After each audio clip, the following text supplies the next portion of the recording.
I've been covering this league since 1987.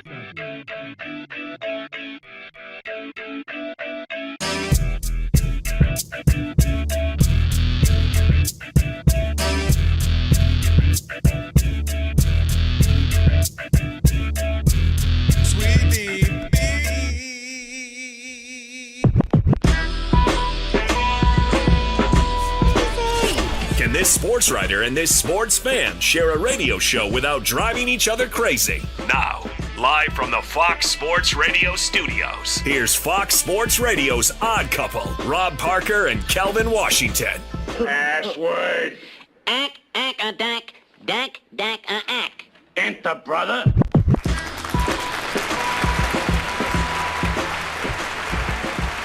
That's right. Welcome in.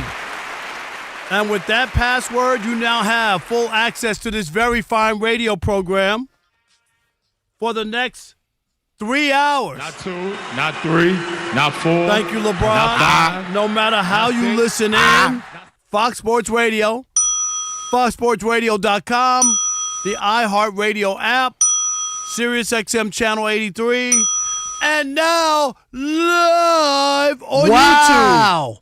Shout out to YouTube. That's right. Say my name, Rob Parker. Say his name, Kelvin Washington. And we are indeed the Odd Couple. And we're live on this Martin Luther King Day. I have a dream that one day. Very nice. Thank you. And, of course, Been doing it all morning. Magic City Monday. And you'll need our telephone number because we are, without question, the most listener-friendly national sports talk radio show on the planet. Ben Maller. At least when people are still awake. It's the only time I'm counting it. Sorry, Ben. Sleeping, snoozing don't count. Yes, you got to be awake. Write it down, commit it to memory, 877-99 on Fox. For you laymen who can't figure out the letters and the numbers, 877-996-6369. And if you hear feedback on the line when you do call in, it's your own fault. It means only one thing. You forgot to turn down the radio. And if you call in here and have a problem with what we say to you, guess what? What's that? Tough, because... Well, I'm talking to you the way I want to talk to you. Do you have a problem? Turn off your station. And with all that said, always remember... The Odd Couple was filmed in front of a live audience. Sweetie beatie, yeah. That's right. Let's go. Big show. Let me welcome in my co-host. He is... Kelvin Washington. Man, happy Dr. King Day, brother. Happy Dr. King Day to you. We doing it now? And also, we want to say the national championship, which is going to kick off in about 30 minutes, Miami. Oh, yeah. And Indiana, it seems like college football should have been over about 6 weeks ago. Don't do that. Don't do that, Rob. I'm going to do that. Don't do that. Let Indiana have their shine. I'm not. Don't do that. It's like eating a wet biscuit. That's what it's going to feel like this football What if they make it a game? Not a biscuit with wet butter dripping off of it. No, just water. Like it fell in the water? Yeah, it fell in the that's water. What is this, an eating contest where you got to dip it in the water? But anyway, we do have all that. Big news along the NFL, all kinds of big playoff games. But first, what? Martin Luther King Day. And yes, we are working. And yes, we are live. We are. Right here on the radio for you on Martin Luther King Day here. And Kelvin, we should just start before we get into all the football and all the stuff we're going to do. Real simply, what does Martin Luther King mean to you? A life of sacrifice. The older I got and continue to get, the more impressed, grateful, and just awed I am by his life, what it stood for.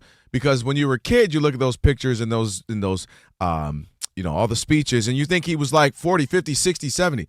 He was like, depending on which one you saw, 30, 31, 32, 33, and you realize as you get older, man, am I committed to whatever the cause may be like that? Would I sacrifice time with family, ultimately my life for others, just for a cause and what I believe in? And I have so much immense respect for him, gratitude. So a life of sacrifice and a truth teller. So I am a massive – Dr. King is the man. On my Instagram, the note, it has MLK equals GOAT. He's the GOAT for me. Like, wow. You? For me, it's simple. In order to give, in order to get, you have to give. And that's the sacrifice part that he taught. And I think too many people want and aren't willing to give up anything, aren't willing to sacrifice I know you want it. You want it without the struggle. Life doesn't work like that. And you don't even want it like that. Exactly. There's a struggle that comes with all this world and all the stuff that we have. And you see what he was able to accomplish and what he was able to do. And I'm with you. Yeah. I admire his courage, and I try to make sure that I'm doing, the work that I do. We're trying to make opportunities for other people. And stand for matters, what's right. man. It does matter. Because if everybody can just do their little bit. Somebody once said, win your world. It doesn't have to be that you going out. Just if you're a little circle. The people it's you're 5, around. 6, 7 people. 100%. If you can change, and then they can change their 5, 6, 7 people, that's how you get changed. So no doubt. Salute to one of the all-time greats, Dr. King. No doubt. MLK Day and, of course, a Magic City Monday. Let's welcome in the Odd What a Couple transition. Crew. Well, I'm just saying. I had a dream that one day you knuckleheads would have. Well, he was in Atlanta. No, he was born in Atlanta, right? He probably stumbled by there. I'm just saying. We are not about to do this. No, he did not. He had a. Today of all days, Rob. This is the day I'm going to save you. Okay. What you meant was that people can work hard and own businesses, and we can have establishments exactly in this country. That's what you He would meant. have been proud that they opened up their own establishment. There you go. Let me save you on this here, Dr. King. That's it. Okay, I'm good. Let's welcome in the Odd Couple Crew, because we wouldn't be able to do this fine radio program without him or Dr. Martin Luther King Jr. How's that? He did all that. Now you over here getting fired on your day off. Yeah, there you go. Boy, I tell you. Shout out to everybody. Who we got? Ito? We got Ivante? Yes. Ian is our producer tonight. Of course, we have Monty Bolaños at the anchor desk. Yeah. She's texting about something. She all Oh, excited. yeah. She's not paying attention. What video? I don't know. Oh, for the game tonight. The football game? Okay. She's adding a video, our picks and choices. Okay. She's thrilled about it. What she thinks she's Elijah? I did not know my mic was hot. Sorry. I'm making the video. It's going to be posted like any second. Okay. I just Yeah, had to. look before game. At how giddy she is. It's going to be so good. All right, Elijah. That's what we call her, Elijah. And then, of course, Elijah, our social media guru. That's right, Elijah. No, you heard of him today. It's Dr. King Day. You got to hear him today. You can't And, of course, yes. Oh. And, of course, on the ones and twos. Mary, why you bugging? All right, here we go. Let's do it. All right, let me tell you something. What you got to tell me? My buddy Mike Springer, a longtime friend of mine, we're on a group text, and he swore up and down. I tried to tell him that if the Bills didn't win the game, Sean McDermott would get fired. You crazy, Sean McDermott. Oh, my God, look at what the Bills did. We talked about it. The path that they had, everything, no Mahomes, Burrow, no Burrow, Lamar. no Lamar, right? And then the other quarterbacks who were there in the way, they were all beatable so that the Bills could, if not now, win. If not now, win.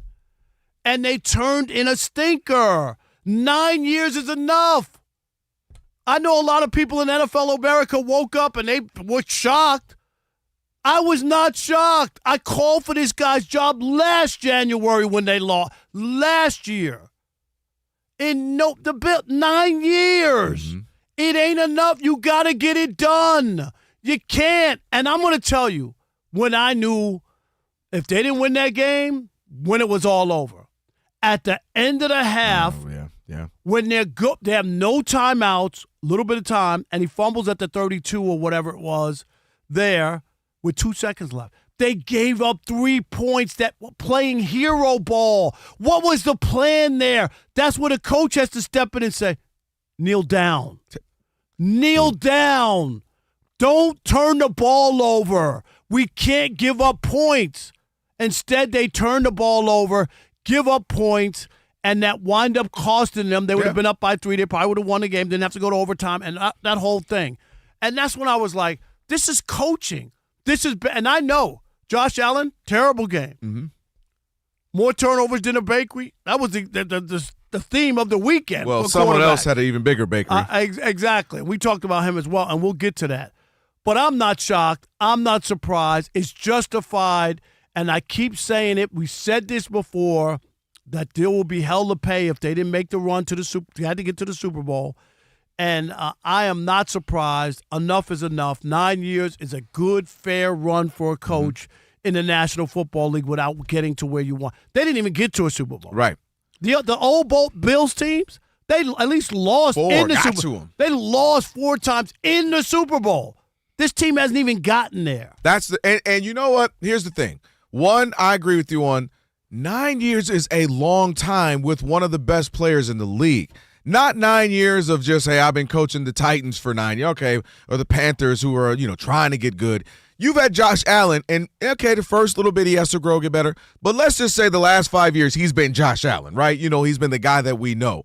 And you haven't been in a Super Bowl. And you never want to start to become in numbers and stats and a history of things that aren't good. For instance, they have 91 victories under him from 2019 to 2025, or the most ever over a 7-season span without a Super Bowl appearance. Because most teams who win that much, that means they're on to something, they got something cooking, they're good, they at least get to a Super Bowl.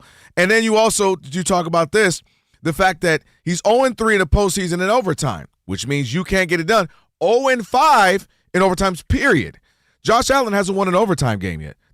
You accidentally went to overtime, got down, defense stopped him, we kicked the field goal, we won. Yeah. Like, you get one of those just by being Josh Allen or by being a good team if you're the Bills. So I look at a couple things, and also this from all your Perry Masons and all your law and legal court shows. Precedent. If John Harbaugh, Mike Tomlin are gone, what do they both have in common? Super Bowl champions. They won. At least they walk in with that in their backpack to say, hey, I know it was a while ago, but at least I got one of these, and I got some of this, and I got playoff appearances. It ain't that many coaches walking around with those.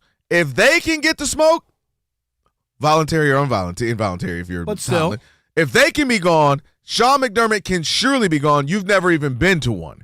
And they've been to it. Were you shocked this morning? Were you really shocked? It's shocked because of the name, not so much the result. You get what I mean? Like, if I just told you, John Harbaugh, Tomlin, these guys who have these names, you go, oh, wow. But not by the result, because we had talked to him.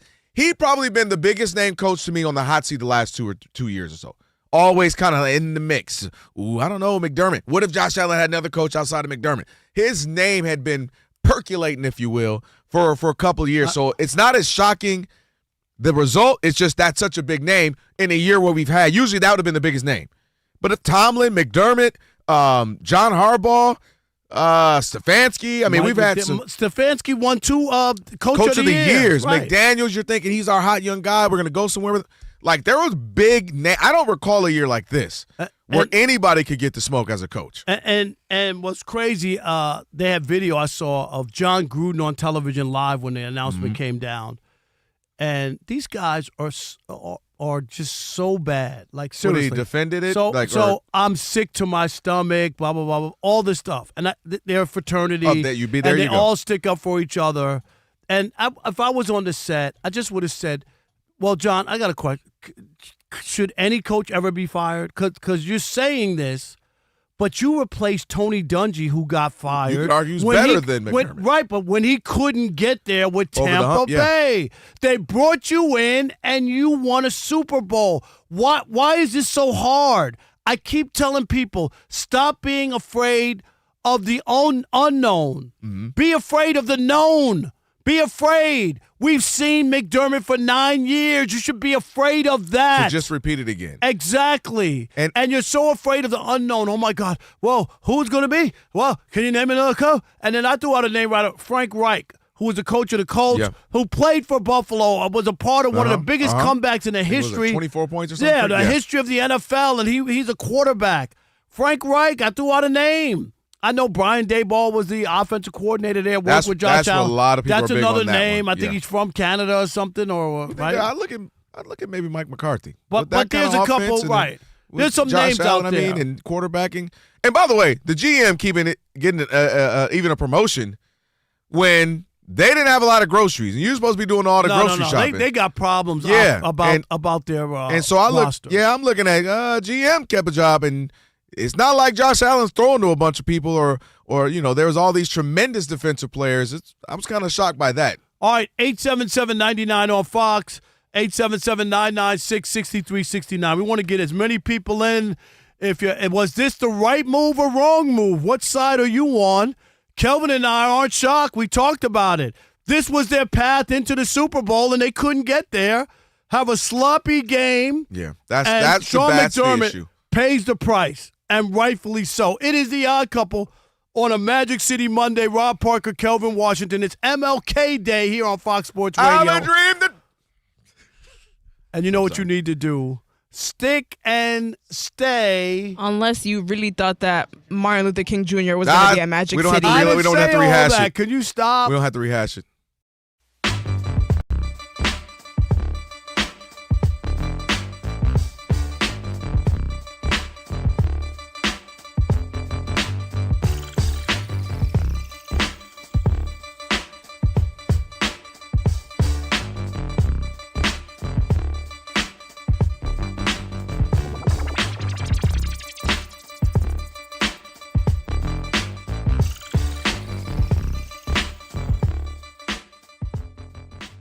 I did not put in a protest ballot because people are going to think it's a protest ballot. Okay. Because I didn't vote for anybody. What you mean? Wow. Let me go pull this ballot up right now. I got a blank. Let me go pull this ballot. I got a blank. Yeah, you can't find it. Rob, Here you it need is. a pen?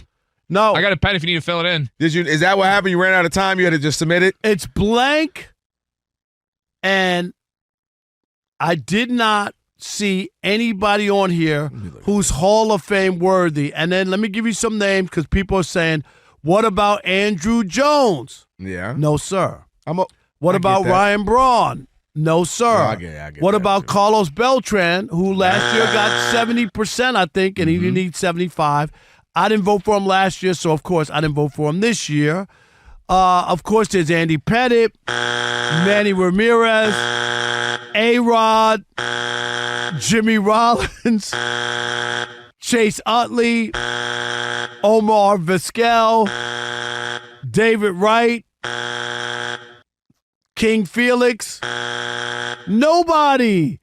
And I blame this because Scott Rowland got in a couple years ago, and he was mid. We talked about that. And he shouldn't have got in, so everybody thinks that they should get into the Hall of Fame. And it's not the Hall of Fame, the Hall of Very Good. You should be the absolute best and rank up there with the all-time greats. And one of the I look at numbers and stuff, but my whole premise is if me and you have to debate, Kelvin, about a player, you're not a Hall of Famer. When I say to you, Hank Aaron, do you have a debate for me? No. And they go like, well, there's different degrees of Hall of Fame. No, there's not. You should be the best of the best. If you have some magic numbers, 500 home runs, 3,000 hits, 300 wins. Now a big stat for pitchers is 3,000 strikeouts because so few guys have done it. And almost everybody who has done it is in the Hall of Fame. Right. So that's another magic number for me. This magic moment. Let me ask you this.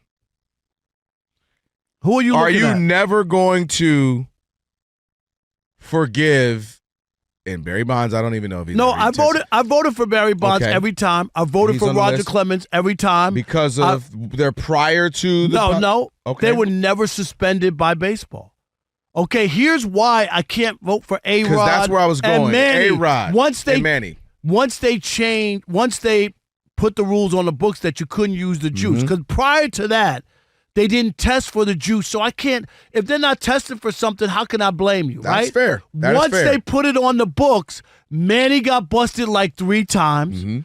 A-Rod got busted, right? And then had to sit out for 200 games, if you remember, or whatever the number was. It was some crazy thing.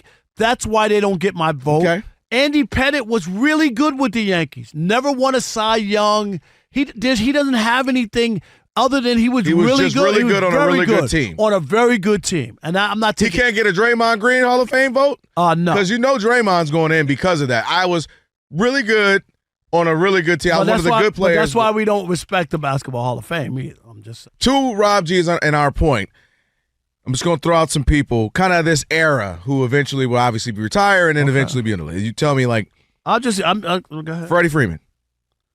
Yeah, Freddie Freeman. Okay. I mean, without even, I think he'll be there. okay. Yeah, I mean, I think he'll be Mookie? there. Yeah. Yeah, Mookie's won 4 World Series. Okay. How many's won? Is it 4 now? Yes. With the Red Sox? Three with the Dodgers. Yeah, and, Yeah, 4. and one with the Red Sox. 2018 with the Dodgers. Yeah. Okay. And he won an MVP. Scherzer. Yes, let's see. He's Verlander. Yep. Kershaw. Yep. Watch this one, Rob G. Ohtani. No. Not yet. Not yet. He's only played 8 years. Racist. Not one of them. Racist. That's got to be racist. Not yet. Boy, if that boy stop playing baseball tomorrow, he ain't in the Hall of Fame. If he stopped tomorrow, 8 years, not enough. I'm telling you. What? He don't even have a lifetime 300 batting average. Why does he have to have that? I'm just asking you, does he? He does not. I don't know, without looking, I mean, he might be like 288. He don't have a lifetime 300 batting average. G.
Change Magic City Mondays just for one Monday a year, Dr. King Day. Just for 1 year. Monty like, nah, not this year. Not with this one playing. I can play Freedom by Beyonce. There's freedom. It is the Odd Couple, Rob Parker, Kelvin Washington, on a Magic City Monday, Dr. King Day as well. Check out the YouTube. We're on it simulcasted as always. Odd Couple FSR. Hit us up, like it, share it, thumbs up, all that good stuff. Maybe we'll have Ivante read some of the comments later on in the show. Adam Caplan coming up in a minute as well. All right, 877-99 on Fox. Was he Ivante because he had some collard greens? That's exactly why. That was it? His whole demeanor changed. He was like, hey, Rob, I have some greens. He took a bite. He was like, oh, snap. Yo, man, them things was fire. Them things was lit. I was like, whoa. He said, thanks for the greens, Unc. They slapped. Yeah. I just couldn't believe who he was. Was Ian? That was Ian, formerly known as Ian. Now he's Ivante. All right. We got to get him some more, though. Some mac and cheese, too. All right, 877-99 on Fox. McDermott out in Buffalo. Are you with it or are you not with it? We're with it. I think some people might not be with it. Cameron in Kentucky. You're on the Odd Couple Fox Sports Radio. What's up, Cameron? Hey, Rob. Hey, Kelvin. How you guys doing? Good, man. Good. Excellent. So, yeah, as far as McDermott's concerned, yeah, I do believe it was probably time, to make a change and to adjust the roster and things like that, as far as, raise the level of the team, which is also in conjunction with the GM and whatnot. However, if you watched the game last night, which, of course, everyone did, they still had – they were better than the Broncos, and they lost that game because of those 4 turnovers, 5 before in particular those critical ones from Josh Allen. McDermott would still be there, and they would be going on to the next round. And I'm bringing that up to say, man, all of the coverage there has been so biased to almost. Hey, Cam, let me throw this at you. Wait a minute, biased in what way? Biased in the way that people have a lot of these. Sports commentators are trying to coddle Josh Allen as though No. Okay, yeah. I think two different things. Yeah. Thanks for the I call. agree. Josh Allen doesn't get the smoke that other people. On this show. He will. That other people get. I agree with that. But that just let me know, Rob. Sean McDermott was out any loss they'd have. Absolutely. If they lost, let's say they won, doesn't matter how. They were going to lose in the AFC. If they lost in the AFC Championship game, he was going to be out. I think anything short of a Super Bowl appearance and or maybe win, he was out. I just believe they already were like he was out. Daniel in Texas, you're on the Odd Couple Fox Sports Radio. I agree with you. What's up, Daniel? Yeah, he has to go. Sean McDermott's the biggest idiot in the NFL. You got the best quarterback in the league, and you can't do nothing. You have no energy on the sidelines. Look at the remaining coaches left. They all give energy on the sidelines. This is ridiculous. And the message to the Broncos fans, the reason you lost Bo Nix is because the refs dropped the Bills. All right. Yeah, a lot of people was on the refs was hating on the Bills. Well, I heard a lot of that. We hear all that every week. Yeah. Harold in Chicago. You're on the Odd Couple Fox Sports Radio. What's up, Harold? Oh, God. What's up, guys? Come on, Harold. You listen too much. That old God needed some work. God. Let's hear God. Yvonne said that was better. Oh, God. Oh, God. Why is it gargling? Hey, that's what everybody in Chicago said when Caleb threw that touchdown. Man, I can't. Oh, that was unreal. Am I right? God. Touchdown. Yes. Cardiac Bears. All right, where are you on this, McDermott? I think it's tough because it's hard to fire a coach that takes you to the playoffs. But Chicago had that issue with Lovey where no one wanted Lovey fired. But the problem is we were in a safe space. You fire Lovey, who are you going to get? Everyone's afraid of what comes next. But what's the point if you're still stuck in the same place with the same coach? Right. And something real quick. I do feel like a good QB is always going to be a great QB. It's the coach's job to make everyone else play better so you win more. And he got 9 cracks at it. Doing that. Listen, he got 9 cracks at it. You don't get that many 9 chances years in a lot of things. Time. Yeah. Who next? Andre in Massachusetts. You're on the Odd Couple Fox Sports Radio. What's up, Dre?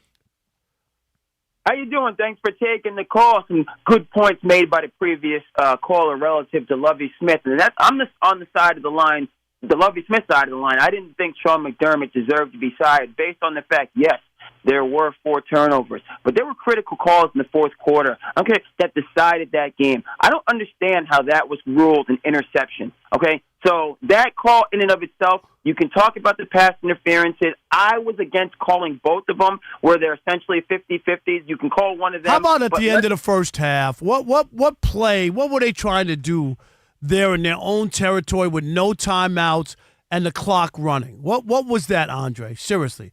Because that was a gift of 3 points to the Broncos that they used to beat you. That's coaching. Situationally, McDermott did make mistakes. I agree with that. But the point that you guys have brought up, if Buffalo does end up winning the game, which they very well could have, and makes the AFC Championship game against the Patriots, is that not a successful season? Never mind if they get hot and they beat the Patriots and make the Super Bowl. The reason why it's not, Dre, to me is because they feel as though they've seen this too much. Right. It's the same old. And if your ownership or the front office, you go, no Lamar, no Mahomes, and no Burrow. Why can't we get there? The year against a young Bo Nix. It's only his second year. It's not like he's 5-6 years in. Thanks for the call, Dre. That's what got them fired. Chili Tim in Atlanta. Let's squeeze in Chili real quick. You're on the Odd Couple Fox Sports Radio. What's up, Chili? What is going on here? Everybody's picking Miami. They're 7-point underdogs. Wow. Hey, Chili, what's up, guys? What's up? Real quick, Martin Luther King, in the age where, we live in Twitter where people get offensive, just think about every time you go outside your house, you thought you might die. So, yeah, talking about sacrifice, truly sacrifice. Oh, without a doubt. But with McDermott, people got to understand, he didn't get fired for that game yesterday. Right. That's what I said, yeah. It's the cumulative effect. He had teams before that should have won, that should have gotten to. And you just think about this, the Buffalo manager is looking up and saying, man, you know what? The AFC team is going to be in AFC East team is going to be in the Super Bowl. It's going to be the Patriots. And they see Mike Vrabel coming. And they're like, no. He's coming. We had to deal with Belichick all those years. Yep. Nah, we got to nip this in the bud right now before the Patriots take off and Vrabel take off and become another Belichick, and we go back to being, obscure again. So it was about the cumulative effect. Yep. It wasn't just this game. No. Last 4 or 5 years, and that's why you got fined. No doubt. Thanks, Chili. All right, appreciate it. Hey, folks, real quick, have you ever wiped with a piece of dry toilet paper and wondered, man, is this a good... Is this as good as it gets? If not, well, if you have, of course, it is time to switch to life-changing wet extra large flushable dude wipes because wetter just cleans better. Available at Amazon and at major retailers nationwide. Dude wipes, best clean, best pants down, or best clean pants down. Get like hands down, pants down. Is that what it is? Yeah. I thought it was always better with the cheddar from the Cheddar Boys, right? In Detroit. Come on. Okay.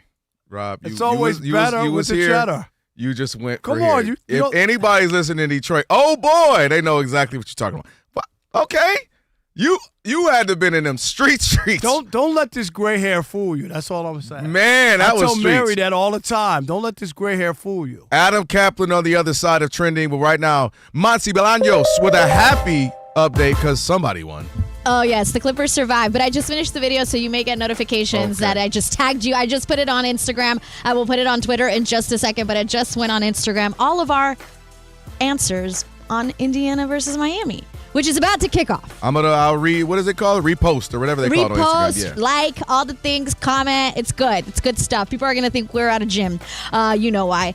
But let's start with the news of the day in the NFL that the Dolphins have found their head coach. It is Packers defensive coordinator Jeff Hafley, and it's a 5-year deal. The Bills are looking for a head coach now after firing Sean McDermott after 9 seasons with the team. The Bills did promote GM Brandon Beane to be the team's president of football operations. Seahawks running back, in case you missed it, Zach Charbonnet is going to miss the rest of the season, probably the start of next season because of a torn ACL in his knee. The Denver Broncos opened up to the 21-day practice window for running back J.K. Dobbins. In the NBA, it's late in the fourth quarter, but it looks like the Mavericks are going to beat the Knicks. 108-92 is the score with less than 3 minutes to go. When it comes to the Pacers and the 76ers, it's late in the first quarter, and the 76ers are up right now 31-26. The Bucks already defeated the Hawks 112-110. Giannis Antetokounmpo 21 points and 17 rebounds. The Thunder cruised past the Cavaliers 136-104. Clippers survived against the Wizards 110-106. James Harden 36 points, and the Spurs just defeated the Jazz 123-110. Victor Wembanyama 33 points and 10 rebounds. Back to you guys. Sorry, we were busy looking at your video. Oh, good. Thank good. You. Loved a little triumphant music in the background. You like that? Yeah. Yes, nice thank job. you. Nice it's editing epic. job. Elijah right now. It is the Odd Couple, Rob and Kelvin, on a Magic City Monday, a Dr. Martin Luther King Day as well. And Aleve is here to help you keep your New Year's resolutions on track. With up to 12 hours of body pain relief per dose, Aleve keeps you moving with long-lasting body pain relief so that you can achieve your goals. Use as directed for minor aches and pains. And our guest now, our man Adam Caplan, NFL insider. And that, of course, is Caplan NFL on X. Adam, some boring football this weekend, huh? Yeah, man. Yeah, look. Gracious. Yeah, I mean, it doesn't end. I mean, you've got our 10th coaching move. It's really hard to believe. I mean, it's a lot. It is. But how shocked were you about Sean McDermott? I mean, I'm sure you heard. Honestly, because I knew what's going on with Harbaugh, so that didn't surprise me. Mike Tomlin did not surprise me at all, but this one surprised me. Okay. I'll tell you why. Now, I can't speak to, like, the last 3 months, but I know from talking to people close to the situation, McDermott always had a really good relationship with owner Terry Pegula. In fact, that's why, despite all the tough playoff losses, he stuck by him because they had a really good working relationship. They were kind of close, and what happened today was interesting because, Rob, Pegula absolutely blamed the coaching staff because if you look at the statement, because Pegula's going to speak at some point soon. Right. But he clearly, not only did he fire McDermott, he gave Brandon Beane, who came in with McDermott, those two worked together in promotion. Carolina. He gave him a new title, way more money, and full personnel control. Not every general manager has that because the way it worked is Beane, as I was told, had the 53 already. But now Beane will actually, the coaches will report to him going forward. Wow. Let me happen a lot. Yeah, let me ask you some of these coaches. Is this par for the course? Is this normal, or is there something going on where there was precedent of, well, if John Harbaugh can be let go, then anybody can let go. If Mike Tomlin can step out, then anybody can be let go.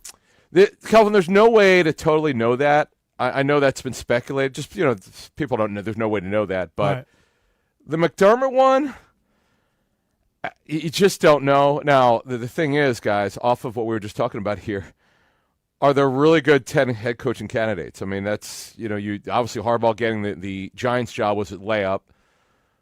McDermott, by the way, will have interest immediately. You could expect him to interview for jobs.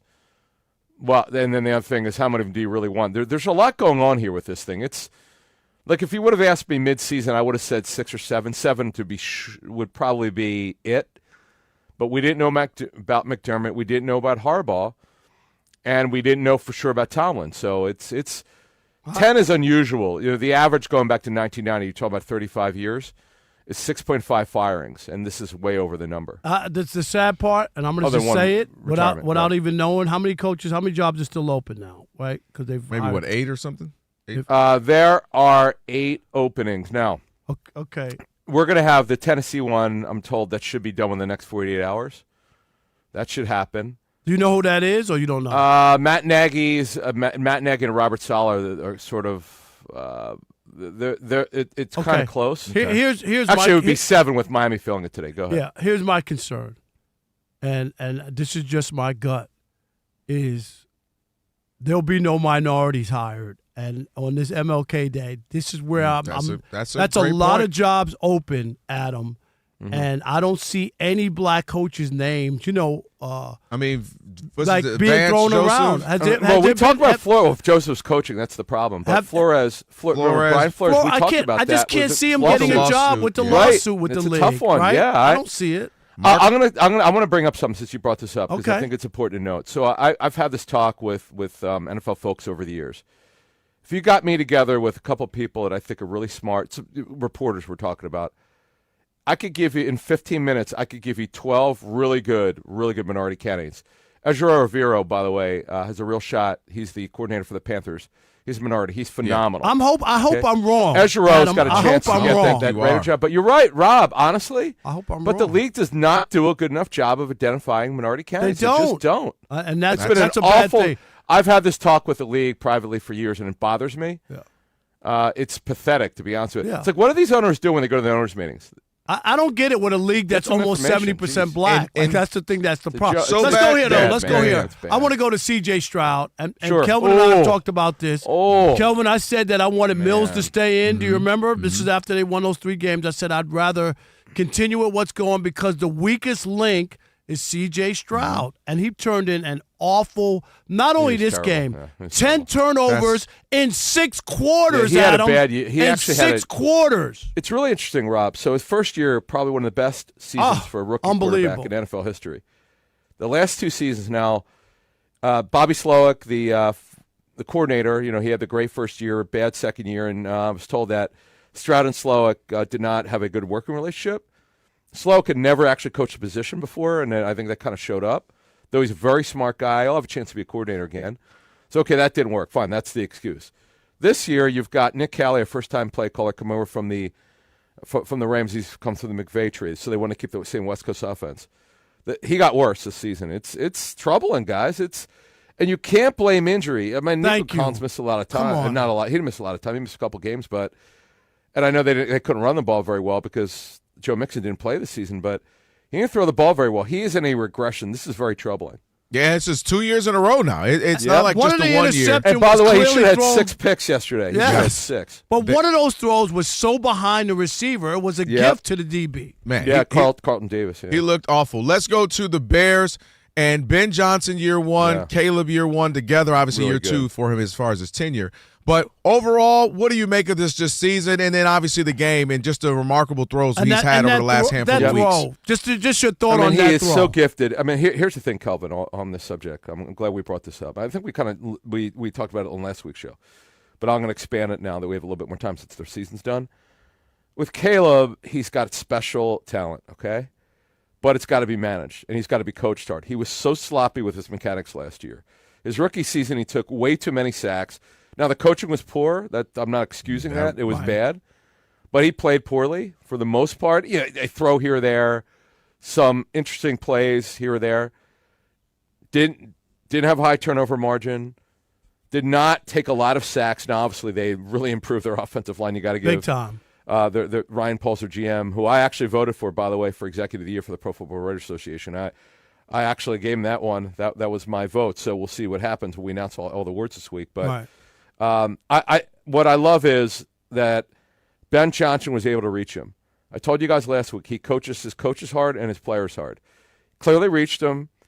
You love what you've seen. They have great talent on offense. See, that's a good thing around them. They've built this offensive line with all veterans for the most part. And then you've got such talent at receiver and tight end.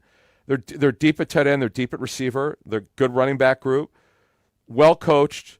Ben Johnson did a great job. I mean, I voted for Vrabel because now again, that's a regular season award for Pro Football Writers Association. Right. It's the second most important award. AP, NFL, AP gets the most important one because they're actually in incentives. But Pro Football Writers, we're a little bit deeper than the AP awards. And Mike Vrabel, to me, look, you want to give it to Ben Johnson, I got no problem with it. I mean, he did a phenomenal job. But Mike Vrabel, see, he did the most with the least. They're just not very talented. The coaching has been incredible with the Patriots. Yeah. And what was the other game that we wanted to what am I thinking? You got the Buffalo game was Buffalo, ridiculous. Denver. Yeah. Ridiculous. We already hit CJ, and then you don't want to talk about Seahawks 49er. Yeah, no. The only thing I would do, you got 1 minute. Yep. It seemed like they quit after they Well, gave up the I mean, they gave up the kickoff, they had and no then talent. he went. Yeah. But he went for it on 4th down, and then they scored again. It was It was 14-0 over. after 5 plays. Well, the That's first what play I'm of the saying. game was 7-0. You're Right. like, this is a portent of things to come. But the Denver game, controversial. Bo Nix's injury. Jarrett Stidham, the former Patriot quarterback, 4th rounder in 2019, drafted by Belichick. It's going to be tough, but we've seen it with Jeff Hostetler, Nick Foles. It's happened. We've seen it. Has, yeah. but it's tough, man. Stidham only has less than 5 starts. That's the problem. All right, we appreciate it. There's so much more I can ask you too, man. I might have to call you, Adam, on your. Probably have to give you. Evante, give me his number. I'm gonna have to call him because I need some answers on some other things. Thanks, Adam. As well. Appreciate it. Anytime, guys. See you. No doubt. Hey, play of the day, Shekel City on the way as well. We got to talk about somebody who's just flat out lucky. We'll tell you who we're talking about. It's the Odd Couple on a Magic City Monday, Dr. King's Day, Fox Sports Radio.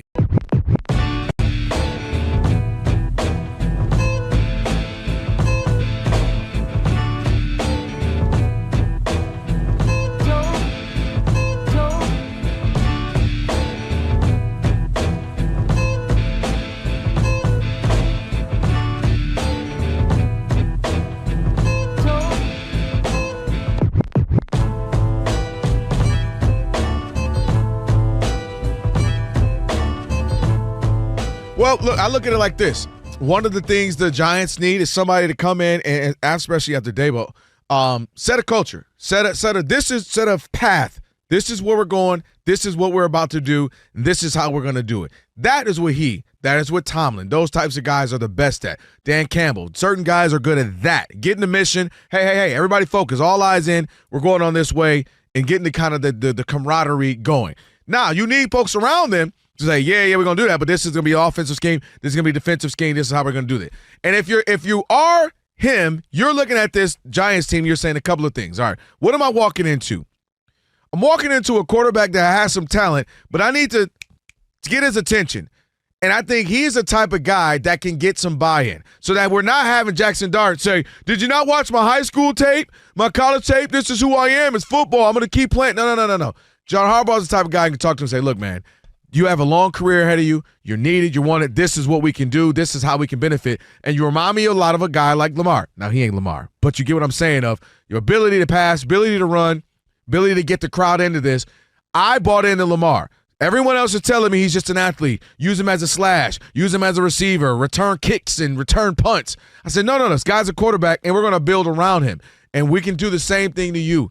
And you can get some buy-in with that. You got Malik Neighbors coming back, one of the better receivers. You got Scatterboo, who's having a really good season before he ripped his ankle off. He might be a one-and-done kind of guy. It's possible, but I'm saying I'm not even disagreeing. That's possible, but I'm saying in my mind, if I'm John Harbaugh, I've got this coming back. I got Abdul Carter, one of the better young defensive players, and a couple other defensive studs on that side of the ball as well.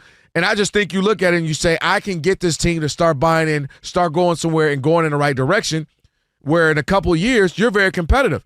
In a division in which the Eagles are still the Eagles, we don't expect them to be terrible next year at all, but Commanders, we don't know what that's going to be like. We don't know what the Cowboys are going to be like as well. So you got a chance to be, in a couple of years, maybe after next year, once you get stable, make some noise in your own division. So to me, it makes sense for them to get that guy, to get them and start buying in and building something. And if you're him, you got weapons. I don't know if the other teams that are available have more weapons than what the Giants will have by the start of next season. I totally disagree. If I'm a team looking for a coach, I'm running the other way if John Harbaugh's coming. I understand that you're going to kick the tires or whatever, but if you can't win with the talent he had in Baltimore, with a 2-time MVP quarterback, with Derrick Henry, a running back who's headed to the Hall of Fame, and some of those defensive players that they've had, that you can't win with that squad, like they didn't do it for 2 years and they didn't win. Okay, no, they had like 6 years and weren't able to get it done. I'm afraid of John Harbaugh because he had all this talent and wasn't able to get there. And before Lamar got there, they were a bad football team losing. Like Lamar saved him. So now you're looking at it and going, well, they win a lot. Yeah, because Lamar's on your team. He wins 72% of his games. You know how I feel about Lamar. Right, he does. And I'm just afraid of John Harbaugh because I don't know what he does. You just said it. He's the CEO. He doesn't call plays. He's not on defense. He was a special teams guy who got a Super Bowl out of it, right? And has been able to stick around for a long time because Lamar came around and saved the day and saved his career, but he couldn't get that team to execute. And here's the other thing that would just make me run from – I would not hire John Harbaugh if I was ownership, or front office or executive or whatever. The 18 blown double-digit leads in the fourth quarter, oh, God. That's an oh, God, because that is on the coach, because that they can close out games that they should have. And I told you, when they scored 40 points on the road in Buffalo to start the season, and you lose that game, dude, beginning of the end, and it never came around. They won a couple games, but I just never. And that's why, even though that was my Super Bowl pick, what did I say against the Steelers? I didn't pick them.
The Odd Couple, Rob Parker, Kelvin Washington on it's a lot today. It's Magic City Monday.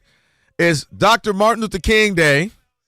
It's also National Championship Game Day in the college football playoffs. We got Indiana, University of Miami, Indiana, even though it's in Miami, so it's kind of confusing. So we got a lot going on today. And if you missed Adam Caplan just moments ago, don't worry. We'll have that on the podcast coming up. You can always check out the podcast. Ian will get that up there in just a little bit. All right, it's now time for your Tire Rack play of the day. Snap to Williams. Williams backing up, being chased, going way back now, back to his 40. Lofts a pass into the end zone. Cole Kmet caught the ball. Touchdown, left corner of the end zone. My goodness, the Iceman did it one more time. Bears Radio there, your Tire Rack play of the day, Tire Rack. Of course, for over 40 years, Tire Rack's been helping customers find the right tires for how, what, and where they drive. Ship fast and free, backed by Freeroad Hazard Protection with no convenient installation options like mobile tire installation. TireRack.com, the way tire buying should be. That will forever be a where, remember where you were moment. It was. When and you I want to give Mike Tirico some credit. He did a good job on television. He lost it. He up, but then he let it breathe, but he also got you excited. Yeah, Right. that was insane. My brain glitched for a second because when he's running backwards, the game's over. Oh, everybody he's either thought getting so. sacked. If you see the videos of people in bars, they're like, oh no, because it's over. He's either getting he's sacked going from the 14-yard line to the 40. Yeah, he has to throw up some trash that gets deflected. Like, it's over. 90, probably 8% over in any other instance. But he throws it, and you're like, wait, well, where are the people? And he caught it. And you're like, hold on, wait. And I just remember thinking, like my brain glitched. Like, how does that doesn't happen? I don't care who it is. Joe Montana, John Elway. Like, that's just an improbable play. So that was incredible. Of course, we'll talk some more Bears here next hour in just a moment. We'll get there. And now it is time for Shekel City. Welcome to Shekel City, the home base for Rob Parker's daily picks against the spread. How'd you do? All right. I was 2-0 on Friday. Oh, yeah, we had the weekend. And a whopping 4-0 for our NFL. Kelvin, 0-4 for you. Didn't I say what you? I'm Why you sorry. bring me up? I'm just sorry. We on you. I was 4-0. I did win something, though. Aren't you? I got that. That's coming. I got that. You got your little You was on fire, though. 2 of the games, I'll admit, I was just trying to get some, like the 49ers Seahawks. I was like, let me just try to But you said, they'll cover. Yeah, I was just anyway, I knew that wasn't happening. I didn't think they were going to get blown up by 109. Yes, that was pretty bad. My gosh. All right, here we go. And CJ Stroud. Man, I can't wait to talk about it. Come on, CJ. Here we go. Tonight, I'm taking Miami plus 7.5. We watched the pregame. Everybody 3 out of 4, except for, I think, one guy picked the Indiana. That's shocking. I'm not going to lie. Like, am I missing something? Yeah. I'm Miami plus 7.5. I'm going to take Boston plus 3.5. They're taking on the Pistons tonight. And Golden State Warriors minus 5.5. They're taking on the Heat in San Francisco. So, again. Okay. You got Miami. Miami plus 7.5. Boston plus 3.5. And, of course, the Warriors minus 5.5. And remember, I'm not telling you who to bet on. I'm telling you who I bet on. Signetti, man, he looks like he would get down with my my 401k. Like if he was my financial advisor, like he looks like he would get busy. Like that's I'm trying to gain some more. I want a 6% yield and all that good stuff. We were talking about the path that the Buffalo Bills had, but we got to admit that the Patriots continue having all the greatest luck in the world. That has to make you mad. They only 20-some years of it. They only won one game against a team over 500. Which is crazy. You get 17 games. Even the Giants won 2 games over teams over 500. And then this postseason now, of course, they got to take on Denver without their quarterback, without Bo Nix, right? Yep. And they got the benefit of C.J. Stroud throwing 4 interceptions in the first half. No, that's incredible. In the first half, not the game. And then first half. Think about that. So they got a quarterback having his worst possible day in the playoffs. The other quarterback you got to face in the AFC Championship game. And go back to week 1. Broke his ankle. I mean, round 1 of the playoffs, Herbert. Yeah, Justin Herbert, I'm sorry. Justin Herbert, no offensive line. I mean, they had me and you blocking for him. So they've had an easy road that looks like they're going to be able to get to the Super Bowl, which is really incredible. Look at that. Robert Kraft somewhere like, see, I know. I told you. Oh, I know where he is. He just don't want to tell you. Well, you and Rob G want to see the video of it. I want to see the video. I would watch it. Don't nobody want to see that. Ian, you want to see the video? What you talking about, Miss Mary Mac? I have no idea what video you're talking about, but Are you serious or I don't know if joking? I do want to No, know. you don't want to see the video? Robert Kraft's video when he was at the y'all act shopping like y'all mall. know where have they been? Oh, you guys. You know, they're young. Maybe that's why they. Wait, Robert Kraft and the stuff he At was the doing? strip mall. Oh, yeah. Would you watch the video? Would I watch it? Yeah. No. Rob G and Rob P are all in on that. And What Alex, was he doing? too. Why? Don't you remember it was a big Yeah, controversy? yeah. It was. He was it- getting Listen, a big massage. money and being he a was getting name. massages, but not getting massages. Not good. Not Not can get good. you out of some things. So that took that tape. Give me that tape.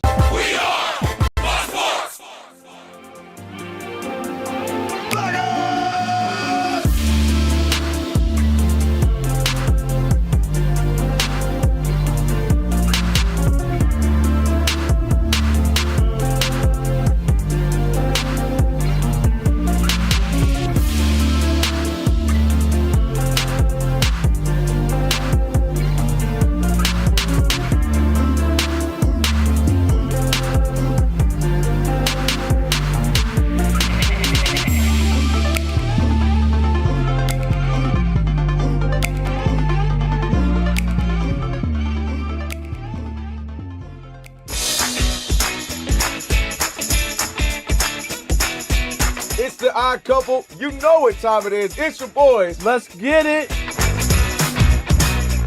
The Odd Couple is fun. Check. And informative. Check. What's up, America? You want to talk sports with 1.5 of the best-looking guys in the game? That game was incredible. You are wrong. You'll be king of the water cooler. What's it like working with Rob? Rob in his mind is like Chris Rock mixed with Richard Pryor, so I'm running out of fake laughs. Ha ha, Rob. Rob is very passionate. Son, you ain't ready for this. Well, I don't have BS in my game. I'm straightforward. I'm honest. You say Brady's the greatest quarterback of all time, but Eli Manning beat him twice. And, of course, it doesn't hurt that I'm right most of the time. Kelvin is the nice guy, wants to make everybody feel warm and fuzzy. You done? Let me tell you the truth. I bring the energy, a youthful energy. Rob's not gonna see this, is he? And I bring an honest opinion. Michael Jordan, I can't take it anymore. I need a break. I'm gonna go play baseball. Trash Talking Tuesday is the best. It's a great opportunity for folks to call in and they get to trash whomever. Who you trashing, Roger? I'm trashing LeBron James and Michael Jordan. Oh, okay. They can't even hold Wilt Chamberlain's shoes. Stop talking about the king like that. It's a new era. Let LeBron be the best, please. I only recognize one king in the United States, and that's Burger King. The connection with the Odd Couple audience is incredible. We really invite them in. And they can relate, whether it be things about our own personal lives or our takes on sports. Love you guys. You guys are killing it. Hey, we appreciate you. Thank you for rocking with your boys. They feel like it's just my guys, just my friends, and they join right in on the show. We talk with the listeners, not at them. Obviously, you can listen to us live, but you can still check out the podcast. You can check out our YouTube. You can check us out on social media. So in any way you want to get it, you can get it. Yes. There's some yelling. It is some hot takes. It's a whole lot of fun. I'll give you that. It is fun. I agree. Begrudgingly. The Odd Couple. Sports talk that's too good and too fun.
The college football playoff national championship is officially underway. 10-seed Miami just punted on their opening drive, so Indiana has the ball. It just got going. It's early in the first quarter. When it comes to the NFL, the Dolphins have found their new head coach. It's defensive coordinator of the Packers, Jeff Hafley, and it's a five-year deal. The Bills are looking for a new head coach as they have fired head coach Sean McDermott after 9 seasons with the team. Seahawks running back Zach Charbonnet will miss the rest of the season and likely the start of next season because of a torn ACL in his knee. The Broncos have opened up the 21-day practice window for running back J.K. Dobbins. Right now in the NBA, it's late in the second quarter, and the Pacers lead the 76ers 55-47. Late in the first quarter, the Suns are up on the Nets 27-13, while the Mavericks defeated the Knicks at Madison Square Garden 114-97. I'm Monty Bolaños.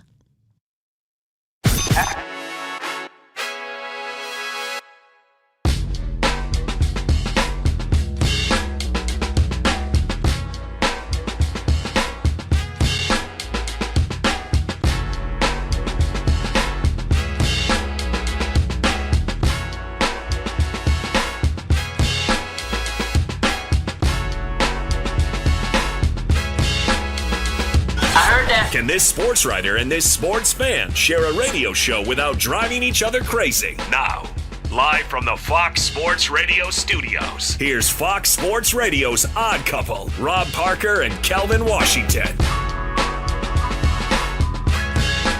Hour number 2. Numero dos.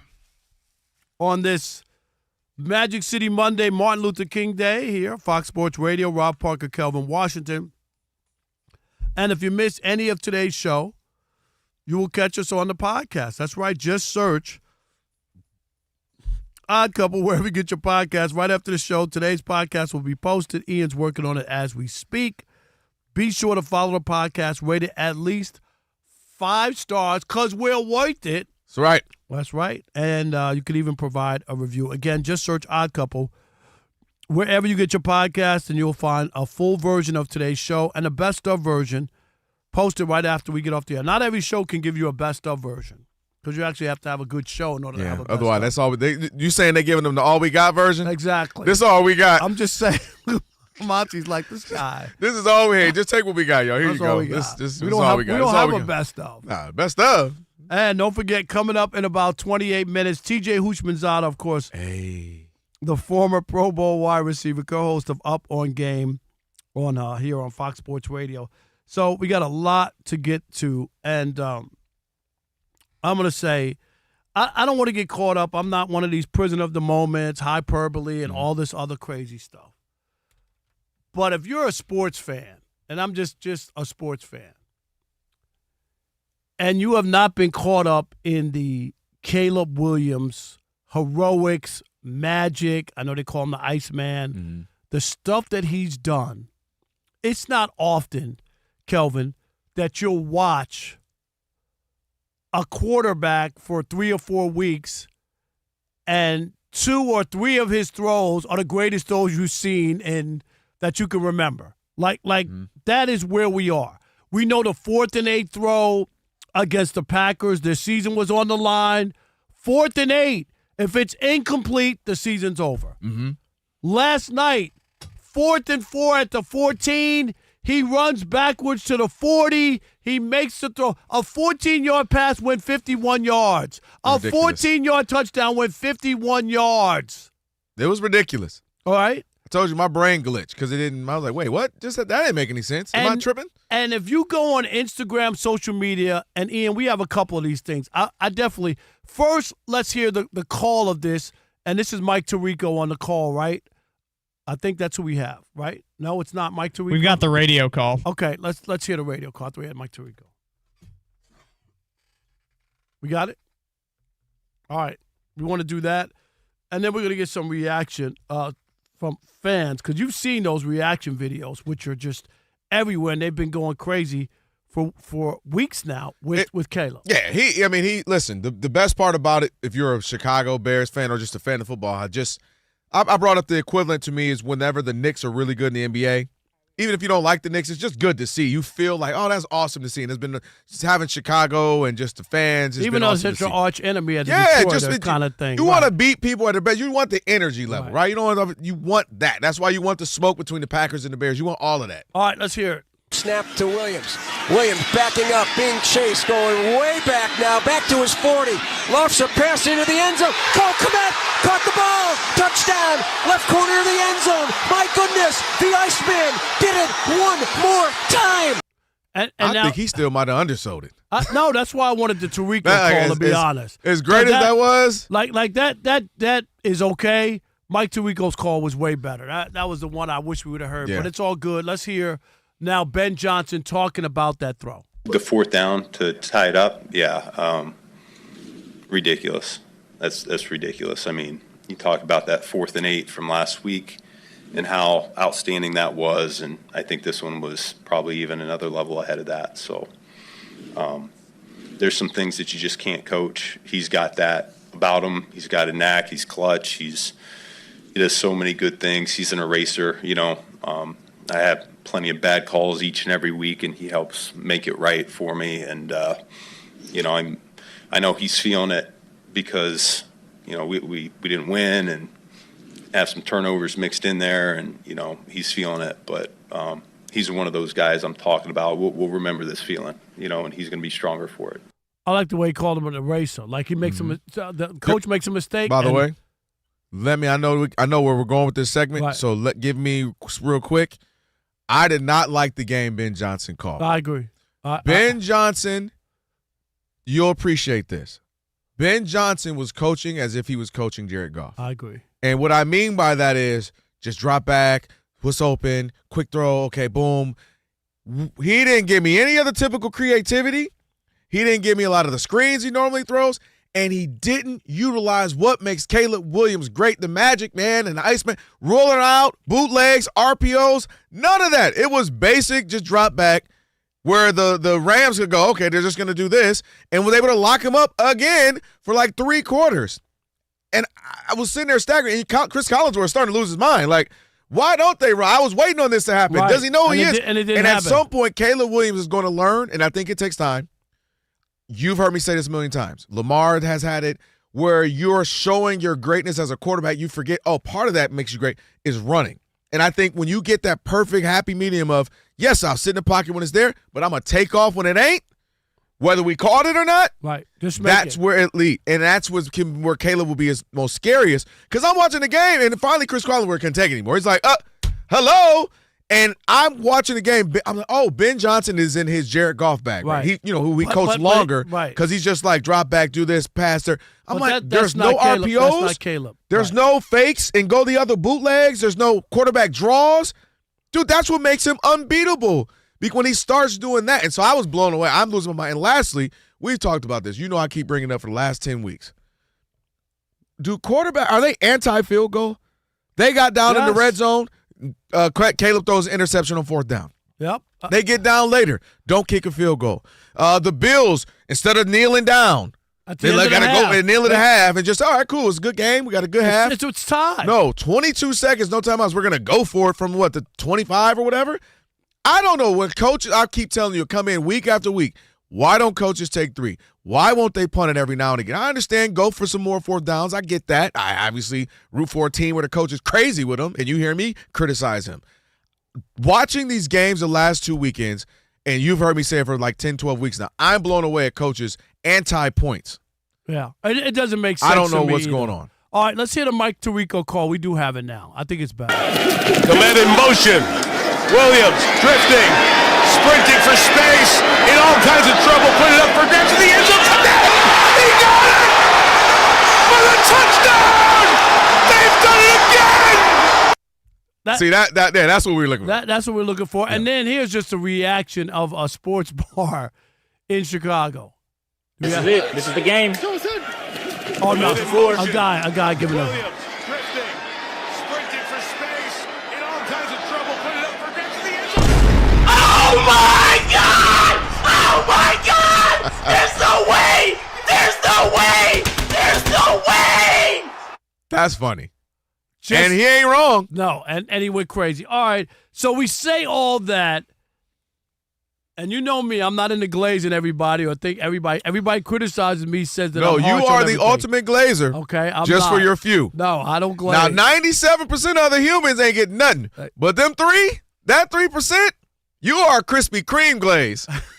you are Dunkin' Donuts glaze, Tim Hortons glaze. I got any in my beard? You are Brandy's Donuts glaze. Sponsor, who else got glazed donuts? Only I'll give it to you. 97% getting the smoke. But that 3%, Caleb. You drinking bathwater, as you once said. I only drank Aaron Rodgers bathwater once. That's That it. was One it. time. Okay. He was like, Rod, relax. Right. Caleb Williams, without question, is the most exciting player in sports today. Hold up. It ain't even close. I don't want to hear about Ohtani. I don't want to hear about Wemby. Okay. I don't want to hear about any Judge. I don't want to hear about you cheating in these streets. You cheating on Boo? Hold up. I don't want to hear about anybody else. I don't even know who you are right now. Because what I've witnessed and watched the last few weeks is like must see. No matter where the game is, you're like, you better not turn off the game or think Caleb can't get it done. Like, I haven't seen that. Kelvin, you would have to show me, even in Ohtani, let's just say Ohtani, all the great stuff he's done. Mm-hmm. A moment like that, I can't. Not only does he have one of those, he has two of those back-to-back weeks and 3 in the last 4 weeks. You know, the Green Bay win at the end of the year at home, that one. I have not seen Look how I'm about to get on your head. Heart-stopping play from a guy who can make those throws. Everybody, and what an overused term is special. Oh, he's special. You know, you hear that a lot from analysts, people, whatever. No, his talent is special. And that's what he has. But I'm just saying, you would have to give me somebody else. You know who I said next to you? Who's must see TV in sports as an athlete doing stuff that you can't believe is being done. All right. So you are definitely a prisoner of the moment. And the last time the moment was like this, I was sitting right next to you when Tyrese Halliburton went on a buzzing beater run that we've never seen before.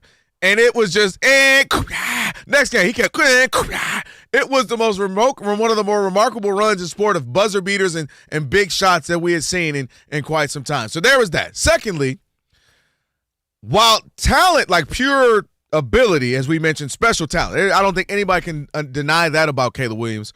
I do think Caleb Williams has a tendency to be the guy who can ace the test but doesn't do the homework. And I think that's why I can't give it to you in that he and or Ben Johnson or just a team put themselves in a hole so often that I almost like, why am I giving you a reward for always having to crawl out of it? Because everybody can't do that. I don't disagree. I don't disagree. And that's what makes him must see is that it's one thing every once in a while you'll throw up a basket or you'll hit a home run in the bottom of the ninth. You know what I mean? And I'm not saying there are players who have had great moments. We know that Miguel Rojas to win the World Series, tie the World Series game for the Dodgers in the ninth inning with 1 out. I mean, incredible moment, okay? So those things happen. But to do it on this basis where you see the reaction, people how many times do you think, oh, my God, has been screamed in Chicago in somebody's house or probably sports more than bar? Since 1985 or maybe 98 with Jordan in his last run with the Am Bulls. I right? Like the idea, oh, my God, isn't this like you won? You can't believe what you just saw. That's the difference. I'll give you that. Listen. You can't believe it. Like, oh, my God. Oh, my God. Oh, God. Ian, you can't believe it. Here's why. So I hear you, and I think he's climbing the charts, almost like a hot song that came up and is climbing up the Billboard charts. You mean like I'm a believer? Yes. And then you're lucky Monty in there. Or maybe we're lucky. Ian, I hear what he's saying. I still don't think it surpasses Ohtani. Easily. And I don't. Easily. And I still don't think. Give me Ohtani's moment like that. Seriously, give me one.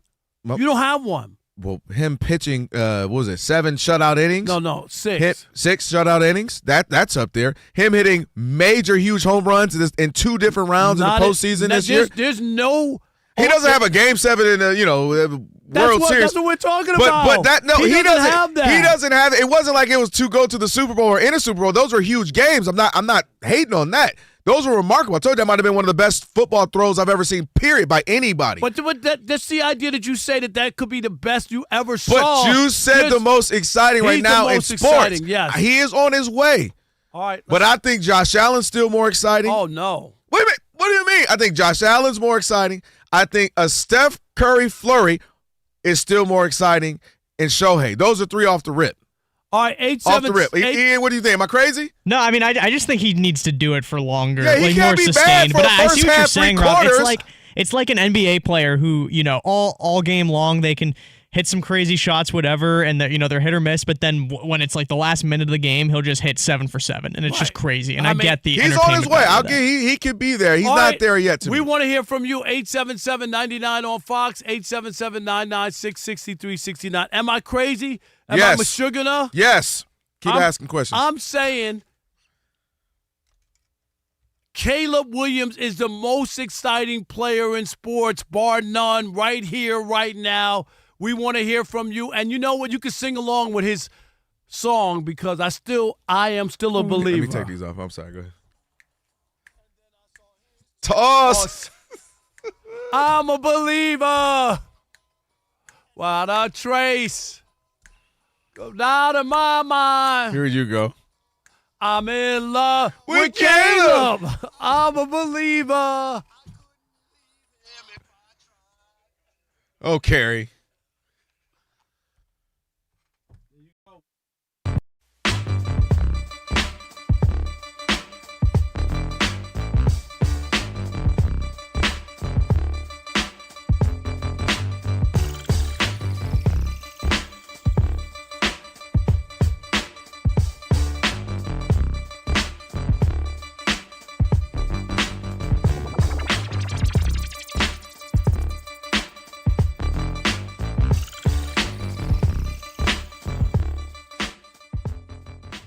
My buddy Mike Springer, a longtime friend of mine, we're on a group text, and he swore up and down. I tried to tell him that if the Bills didn't win the game, Sean McDermott would get fired. You crazy, Sean McDermott. Oh, my God, look at what the Bills did. We talked about it. The path that they had, everything, no Mahomes, no Burrow, no Lamar, right? And then the other quarterbacks who were there in the way, they were all beatable so that the Bills could, if not now, win. If not now, win. And they turned in a stinker. 9 years is enough. I know a lot of people in NFL America woke up and they were shocked. I was not shocked. I called for this guy's job last January when they lost. Last year. The Bill 9 years. It ain't enough. You got to get it done. You can't. And I'm going to tell you, when I knew if they didn't win that game, when it was all over. At the end of the half, when they have no timeouts, a little bit of time, and he fumbles at the 32 or whatever it was there with 2 seconds left. They gave up 3 points that were playing hero ball. What was the plan there? That's where the coach has to step in and say, kneel down. Kneel down. Don't turn the ball over. We can't give up points. Instead, they turn the ball over, give up points, and that wind up costing them. They would have been up by 3. They probably would have won the game. Didn't have to go to overtime, and that whole thing. And that's when I was like, this is coaching. And I know, Josh Allen, terrible game. More turnovers than a bakery. That was the theme of the weekend. Well, someone else had an even bigger bakery. Exactly. We talked about him as well, and we'll get to that. But I'm not shocked. I'm not surprised. It's justified, and I keep saying it. We said this before, that there will be hell to pay if they didn't make the run to the Super. They had to get to the Super Bowl. And I am not surprised. Enough is enough. 9 years is a good, fair run for a coach in the National Football League without getting to where you want. They didn't even get to a Super Bowl. Right. The old Bills teams, they at least lost in the Super Bowl. They lost 4 times in the Super Bowl. This team hasn't even gotten there. And you know what? Here's the thing. One, I agree with you on 9 years is a long time with one of the best players in the league.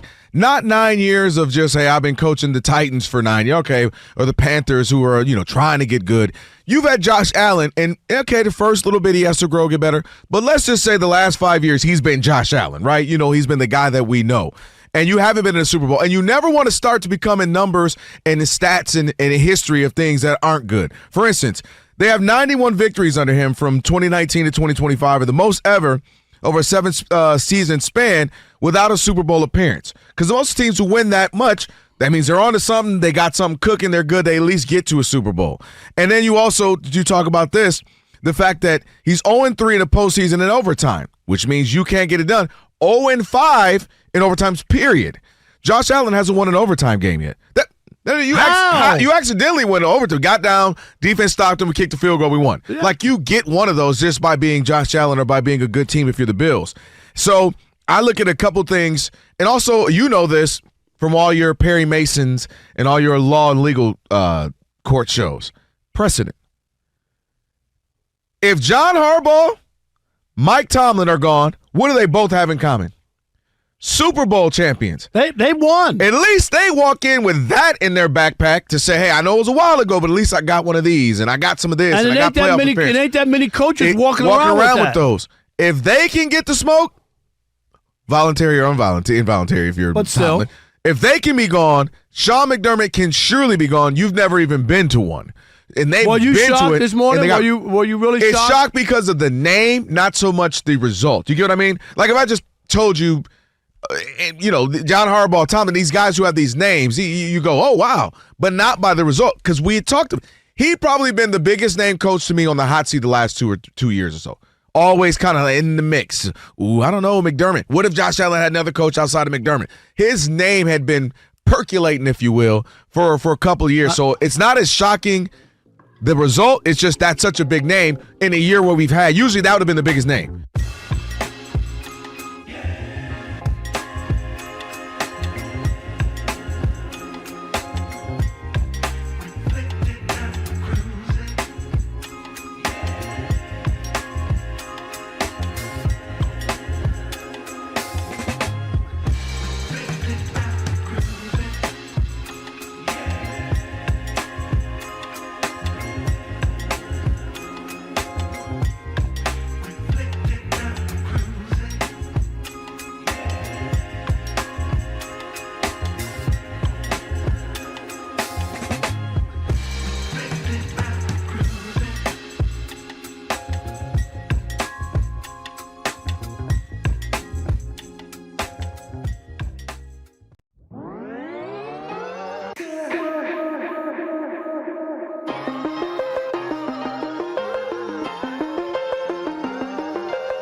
Couple, Rob Parker, Kelvin Washington on a Magic City Monday. Happy Dr. Martin Luther King Day to you and yours. And we're thankful for Martin Luther King. That's an understatement. Absolutely grateful, thankful, yes. Indebted, all of that good stuff. TJ Houshmandzadeh joining us in about 6 or 7 minutes. And if you've ever wiped with a piece of dry toilet paper and wondered, is this as good as it gets? It's not. Switch to life-changing, wet, extra-large, flushable dude wipes because wetter just cleans better. Available to Amazon at major retailers nationwide. It's always better with the wetter. Dude wipes, best clean, pants down, Rob. Not you, because you literally had your pants down drop on TV or YouTube. Or YouTube. My pants just slipped off. Yeah, literally, Mary. He got up and was like, yeah, all right, we go. Knees. Down his kneecaps. 877-99 on Fox. Yeah, I said it. Caleb Williams is the most exciting player in sports. I'm not a prisoner of the moment. What? You ditch Aaron Judge like that? Kelvin is pushing back. I can't even believe you. I'm so ashamed of you right now. Trey in Texas, you're on the Odd Couple Fox Sports Radio. What's up, Trey? Hello? Yeah, go ahead, you Trey. got it. Hey, what's up, man? Oh, God, man. John shouldn't have went for that fourth down. That's why I didn't get no more points. You got to take the points, as you say, Rob. Yeah, I don't know what's coaches and they're anti-points right now. I don't know what's going on. Coaches is in a damn gamble. Everybody's trying to be him. Don't they see that? How much it's cost him? Trey, where are you though on Caleb? No, are you a believer? Are you? He's exciting. He's the most exciting player we're watching in sports. Settle down. He's all right, but you know what? That should have been a pick. I mean, you can't not see the ball coming to you, driving that 40 yards and not pick that up. Okay, all right. I appreciate you. Thanks, Trey. Thanks for that. Don't get mad at Trey because he didn't think he was the greatest person in sports right now. Greatest person in sports. Steve, you had a 3-game run. Max in Georgia. I know he's not a Caleb guy. You're on the Odd Couple Fox Sports Radio, but maybe he's changed his way. He's changed his way, Max. You've been watching your sports, you ain't fan. gonna like what I gotta say. I man. knew You're it. not gonna like it. That's why I went You're to you not gonna anyway. like it. I gotta be honest, Rob. I know he's a SoCal guy. I understand you got Alliance there. Playoff recipe. That's what I got. I mean, let's be right. honest. Playoff recipe doesn't include turnovers, too many picks, 5 in both games, 4 touchdowns total. You got to slow down on Caleb. Look at Stroud, Daniels, Tua, all overpaid, all overhyped, way too soon. And this is the part that you're not going to like. I got to keep it real. Caleb knows how to dunk the ball, but he doesn't know how to make the layup. He needs to get out of the nail salon and get in the film room. Come on, Max. Come on. Dang it. I knew it was coming. You saw the Rams? You saw the Rams post? I had hope for you. Did you see the Rams post? No, I didn't see that. It was a All right, picture of Max. big Matthew Stafford with his kind of like holding the ball and his hands and all the nails are painted. Rams win. That's all right. Like, Mark in Sacramento. You're on the Odd Couple Fox Sports Radio. What's up, Mark? Guys, happy MLK Day. Happy MLK Day That's to right, you, brother. Mark. Back to you. Yeah, real quick. He's an exciting player to watch, Rob. Actually, reminds me a lot of a young John Elway. I get that. But he's not the most exciting in sports. If you ask me, and I'm biased, I'd rather watch Amin Thompson. He's a 1% of the 1% athletes, and he's must-see TV. Every night. All right, but Mark, you know basketball, you follow it, but I'm going to tell you, if we were to give a poll right now, there'll be 85% of the listeners who don't even know who that is. He is incredible. Until they saw his athletic ability. No, I get it, but I'm just okay, saying. but even with his no. You know I know ball. Right. And even with his athleticism, he ain't the most exciting. I love him. He can play on my team. In fact, the Pistons have his brother, Sewer Thompson. Right. But come on, Mark.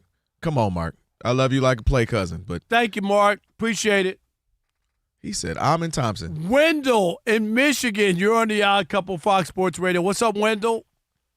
What up, guys? How you doing? What up? Yeah, Rob, I hear you with Caleb Williams with the Lions fan. I see how he terrorizes us, and I'm happy for him in the abstract way for his first good run, but I can't pass over Ohtani or Mahomes yet. I mean, but wait a minute. I said right now, playing right now. Mahomes is at home. Okay? True. Okay, and Ohtani, give me the moment. Can you just give me one moment where the whole city in Los Angeles jumped in unison over a play in a game? Several home runs. No.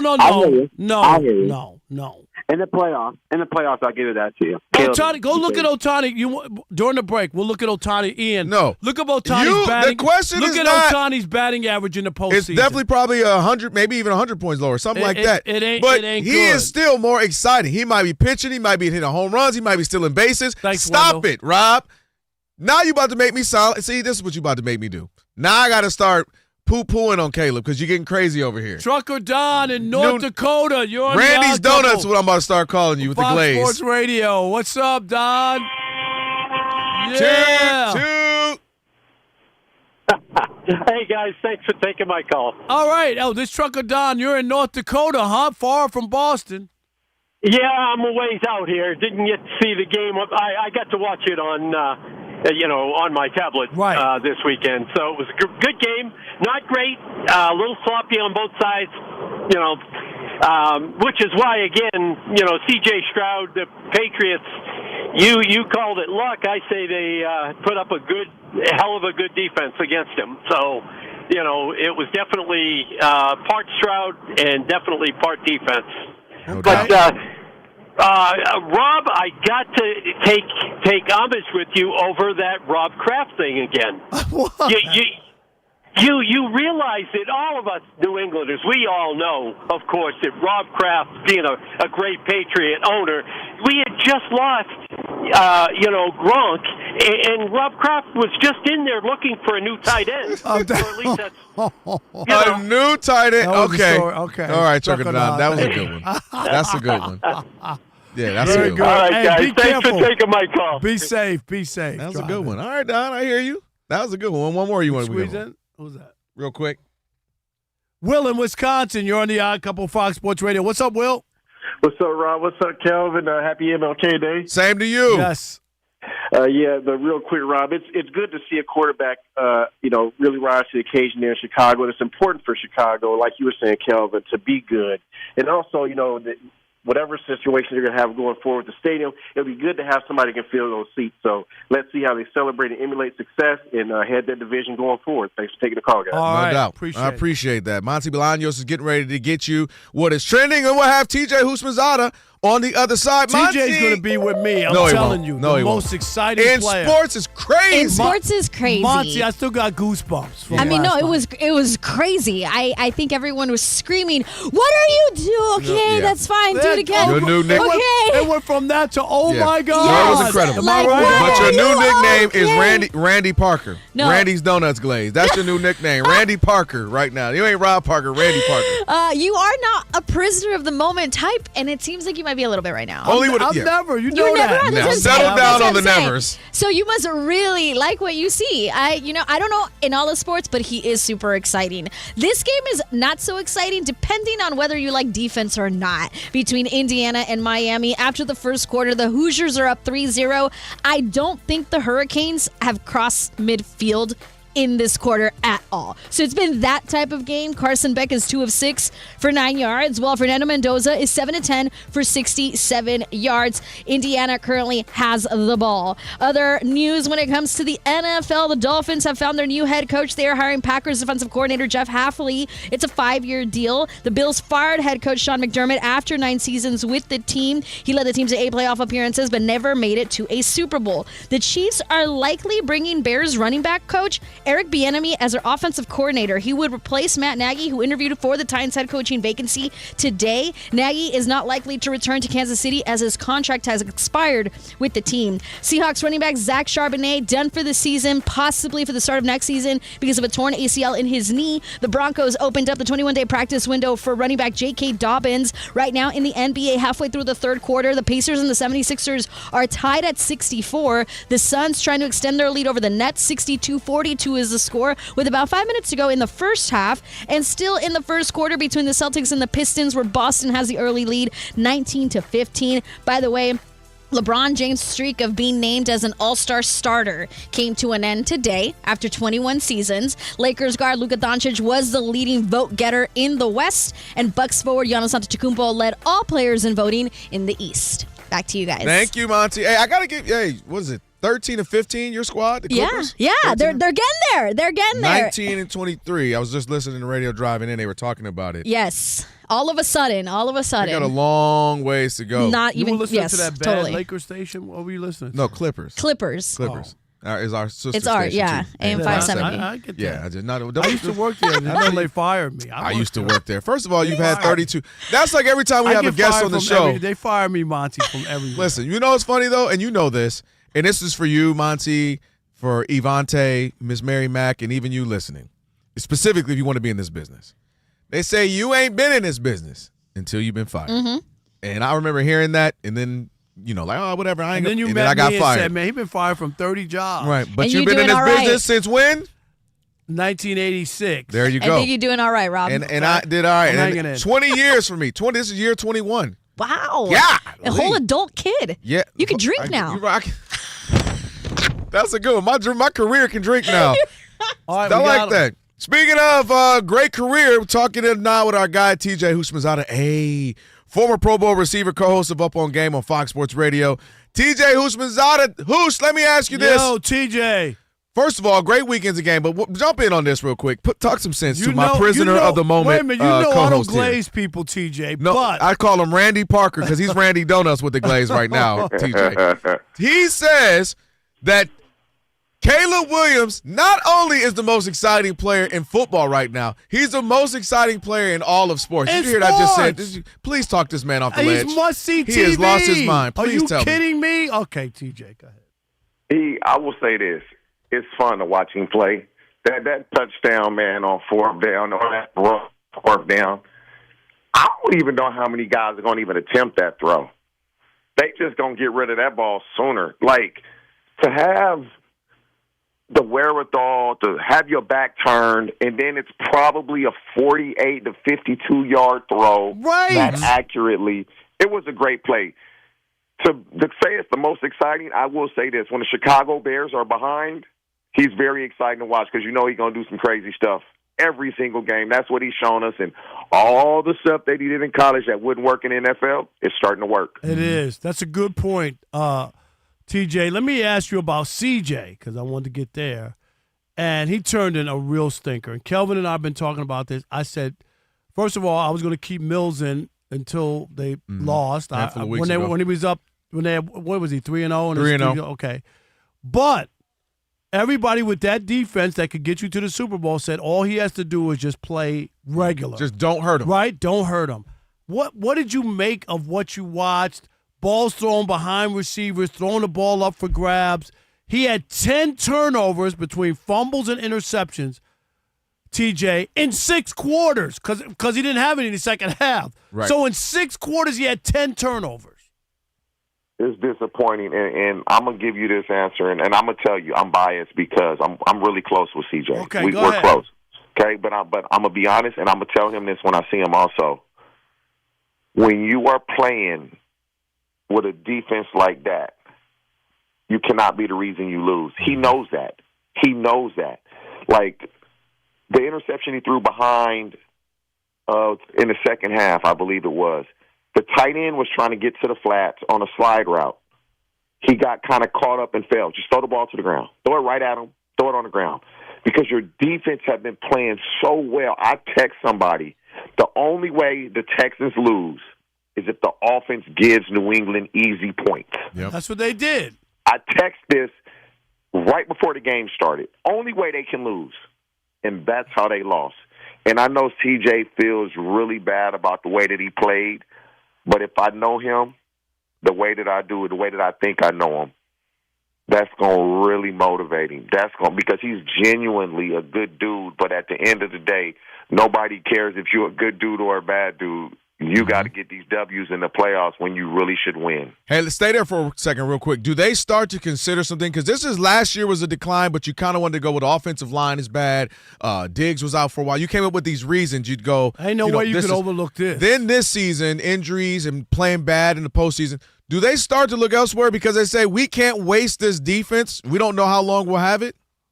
You have to consider it for sure. They're going to consider it for sure. That's just the nature of the business. But I'll say this also. When your quarterback is fumbling the ball last week, turning it over via interceptions this week, at some point as an offensive coordinator, when do you say, all right, we just going to run the ball and punt it and we still can win? At some point, we going to throw screens. Nope. At some point, when do you say, I got to get ultra-conservative with how we're going to do things offensively? Because you are the one calling the plays. You have to almost, in essence, save him from himself. The firing of Sean McDermott, I'm all with it. 9 years. They had the easiest path finally. No Lamar, no Joe Burrow, no Mahomes. I think they felt like if we can't get to the Super Bowl now, when are we going to get there? And I get it. The team's not perfect. They got some issues.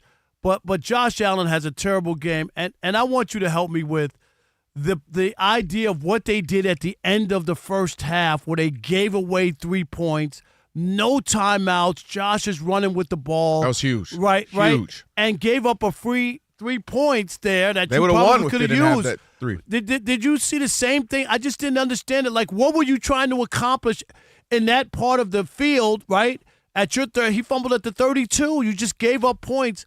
What was going on there? First, tell me about McDermott, and then that.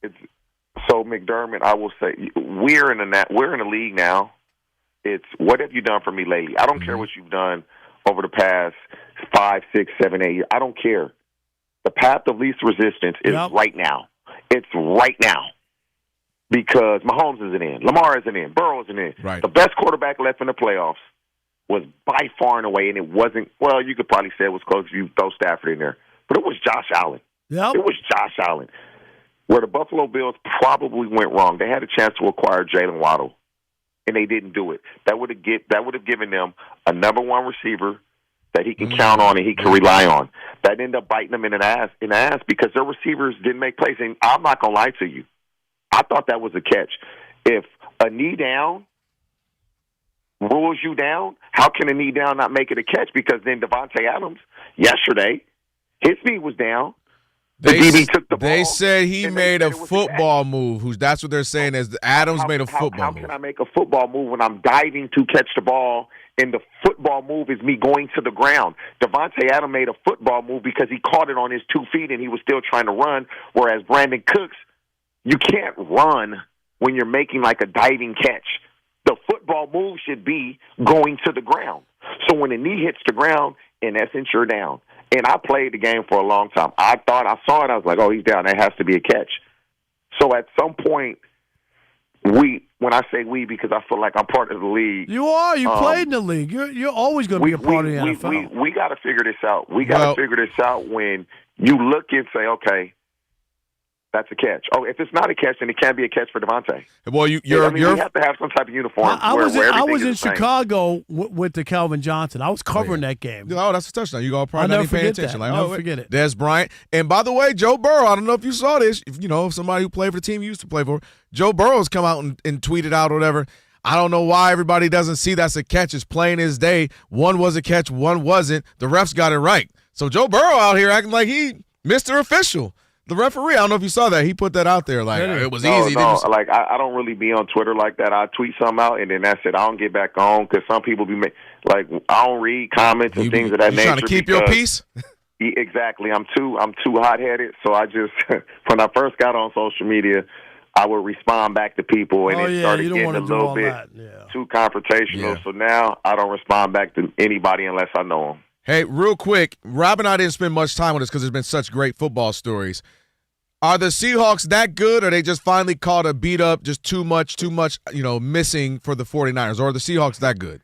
Nah, they that good because that missing 49er team knocked the Eagles out. And the Seahawks put them in a place. Big the time. Seahawks are a really good football team, man. They're really good offensively, running the ball. Obviously, defensively, they're stout, and it's just crazy because Leonard Williams, did he not come from a team in New York? Right. That dude has gone to Seattle, and he's one of the best defensive players in the league that nobody ever talks about. And so, yes, the Seahawks are for real. It's going to be a really, really good championship weekend coming up here this week with these two games. Denver, I believe they still have a chance. They, even though Bo Nix is out, I believe Stidham he will surprise some people. I'm not going to count him out. No doubt. Right, Hoosh, man, appreciate it. We've been having some great football. Yeah. Hopefully it continues this weekend appreciate as well. It, buddy. Appreciate Thank you. Man, y'all keep up the great work, fellas. No doubt. Hey, TJ Houshmandzadeh there. Make sure you give him a follow as well. Hoosh84 on X. He might not tweet you back, though. He already told us that. All right, how much of this smoke? We're all talking about Sean McDermott, but Josh Allen, how much smoke does he deserve? We'll talk about it next. It's The Odd Couple, Fox Sports Radio.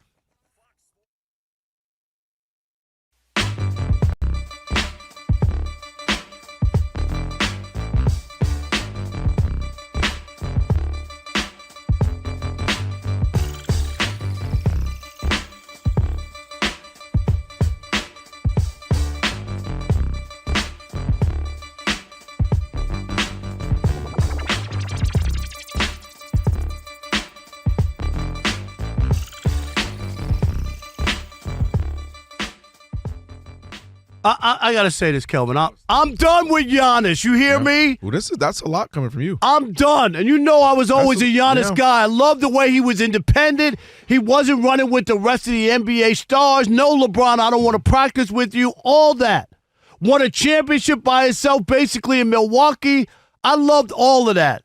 But the idea that you have the audacity, the gall to boo the home fans when you turn in a stinker like that with no Gobert and no Edwards and you get blown out, and you don't think the paying customers have a right to boo you. That's what makes cheers so special, is because they could be boos, and you've been cheered to the highest mountaintop. And now Giannis has fallen in line with everybody else.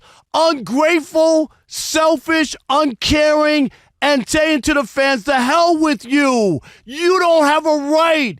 You just paid $400, and we decided not to show up against a shorthanded Minnesota Timberwolves team, and we're supposed to sit there and clap and be happy for the championship you won 3 years ago? Hell no, Giannis. Hell no. This is a current what have you done for me lately life that we live in. You got your confetti. You got your parade. We don't give a crap about that anymore. You guys should have had a W last night with them missing two parts of their stars. Yeah, all-stars in their starting lineup. And instead, you guys came out and laid an egg. And the fans have a right to boo you, and you have no right to ever boo the fans. Zero. I'm dead serious. Mm-hmm. You take it. Because you gladly take all the cheers and the applause, so you should take the boos when it's bad. That's what makes cheering so special, right? Yeah. Don't you remember the year Aaron Judge, they booed the hell out of him in April? He had a terrible April, and he wound up winning the MVP. It's par for the course. Come on, man. Man, listen, we're the odd couple, but we ain't that odd right now. Might as well call us the even couple. Because we're in the same place. And I've been saying this for a bit, and you've been defending Giannis. And I'm a big I've always. And I've been more critical of him in a few of the instances of, for you to be an MVP winner, multiple, and a candidate year in, year out, what have I said? I want more from you. Why aren't you perennially having a chance to be in the Eastern Conference Finals, a chance to be in the finals? Why are you that great, but your team isn't doing that great? 3 first-round exits. Haven't been really making a deep playoff run since you won the championship. And you bring up so many things. The fans are booing you because they have expectations, because they thought this team would be better, because they went to that game, looked at their sports ticker on their phone and said, oh, we got to win tonight. Absolutely. And Edwards ain't playing. Rudy, the good defensive player, ain't playing. We should be good tonight. We're trying to make some noise and gain some positioning in the East. Why are we so bad in the East? So the fans are not booing without cause. They're not booing for no reason. They're booing because they're disappointed in the team, and most importantly, they're booing because the leader of the team is not producing on the court. The team is not producing with Giannis on it. So I was disappointed. I'm disappointed with the flirting the last 2 years of, no, I don't want to trade. Well, I'm not saying I don't want one. Well, I'm not saying anything. Then what does he say a couple of months ago? It feels good to be the baddie. I'm the baddie now. I'm wanted. Everybody wants me. It feels good to be the baddie. He's going on that. He's booing the crowd. He gets rid of Griffin for Doc Rivers. Now you're mad at Doc Rivers for I haven't liked the moves that he's made since he has decided, I want multiple championship. I have not liked the response from Giannis. I haven't liked a lot of the moves. You want Dame, they get you Dame. That doesn't work out, and you don't you don't blame yourself. You blame them again. What are we doing next? Who do you got? And so I haven't liked the last 2 years from him. Trade or no trade, won't say, won't, been non-committal. Now we find out wanted something to do with the Knicks. Like I said, I'm a baddie now. It feels good to be wanted. I haven't liked the way Giannis has been handling himself as he's feeling the pressure of wanting to have multiple championships. He's not responding well. You never boo your fans who have all the rights to boo you when you're playing that poorly, and the team is playing that poorly as a whole in the Eastern Conference.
Rob. I'm Kelvin on a Magic City Monday. Dr. King, Martin Luther King Day as well. Shout out to TJ Houshmandzadeh.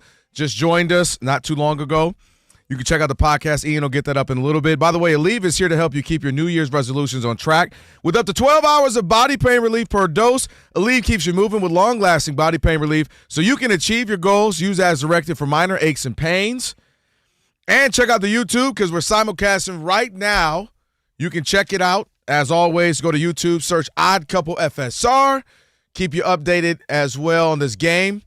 It is 3-0, as Monty was saying earlier. Defensive game. Indiana up 3-0 in this game. I know, right? 3-0. Indiana. Who does Indiana got a team? No, they ain't got no team. Dang. Well, dang it. Well, but yeah, 3-0 in this game right now. Defensive game. We knew Miami's a very good defensive team, as is Indiana. But you thought it'd be a few more points on the board. We'll see what happens this drive, and again, we'll keep you updated on that. All right. How much of the blame? How much of the smoke does Josh Allen deserve for that loss to Bo Nix? Which, by the way. When did he break his ankle? Because I saw him post-game. Oh, man, we play hard. Love this game. We'll be like, woo, yeah, just standing up, smiling. I'm like, wait, when did he break his ankle? But fracture his ankle to be more specific. But for me, Rob, Josh Allen, and we've talked about this. You know I've been big on the challenge with Josh Allen. You said Bo Nix?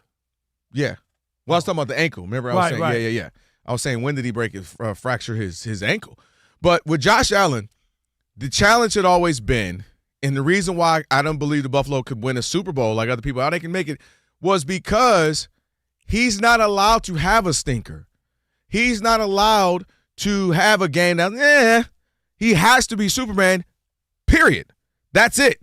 Josh Allen has to be Superman, and he's one of the rare quarterbacks who has been better in the postseason than in the regular season. His stats actually go up. He's been even better. 6 straight games, no turnovers prior to this game.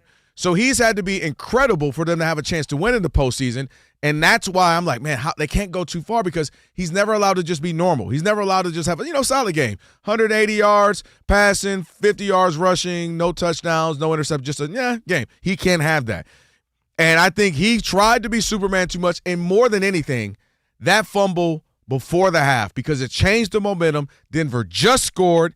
2 seconds later, they get the ball right back, and they end the half with a field goal. They got 10 straight points after looking like they weren't going to be able to handle Buffalo. Buffalo was running the ball very well with James Cook. But that was the key one because it changed the momentum of that game. I agree. I just didn't understand it, but that's where coaching comes in. Don't be the hero. We don't have any timeouts. What play are you looking? Just kneel. Just kneel down. It's okay. Like, let's go in there. We're on the road. We're right where we want to be. And I think they were up 3, right? Weren't they up 3 at that point? No, it was tied. It was tied. Right? Wasn't it 10-10? And then it 10-10, that 13-10. But, yeah, that 3 ended up ultimately being huge. We know that. Ended up being it wasn't a normal 3. That was a huge 3. But Josh Allen, yeah, he went old school Josh Allen first 2-3 years of his career, turning the ball over a lot, sloppy with the ball, and he's, to his credit, Brian Daboll became his quarterback. Or his coach, I should say, offensive coach. He turned that around. He got better. He got cleaner. He saw the plays better, saw the field better, and he got, he's progressed to an MVP level. And he regressed trying to do too much, and I think he was feeling that pressure of, I have to get it done. We got to do it. This is the year. And ultimately, turned the ball over too many times, and his team ain't built. They ain't built to save him. He don't have the Texans defense. Can you imagine what he would look like with that Texans defense? My gosh. Yeah, it was a lost opportunity. It just was. Coaching was bad. He was careless with the football, and you can't have it. You can't have 4 turnovers and expect to win a playoff game. I don't care who you are. And especially you're the reigning MVP, man. You can't do that. And he has to get this smoke because Lamar would get this smoke with 4 turnovers. Lamar would have got roasted. Right. So Josh Allen, do better, be better, and get your team further, and it has to rely on you, MVP. We are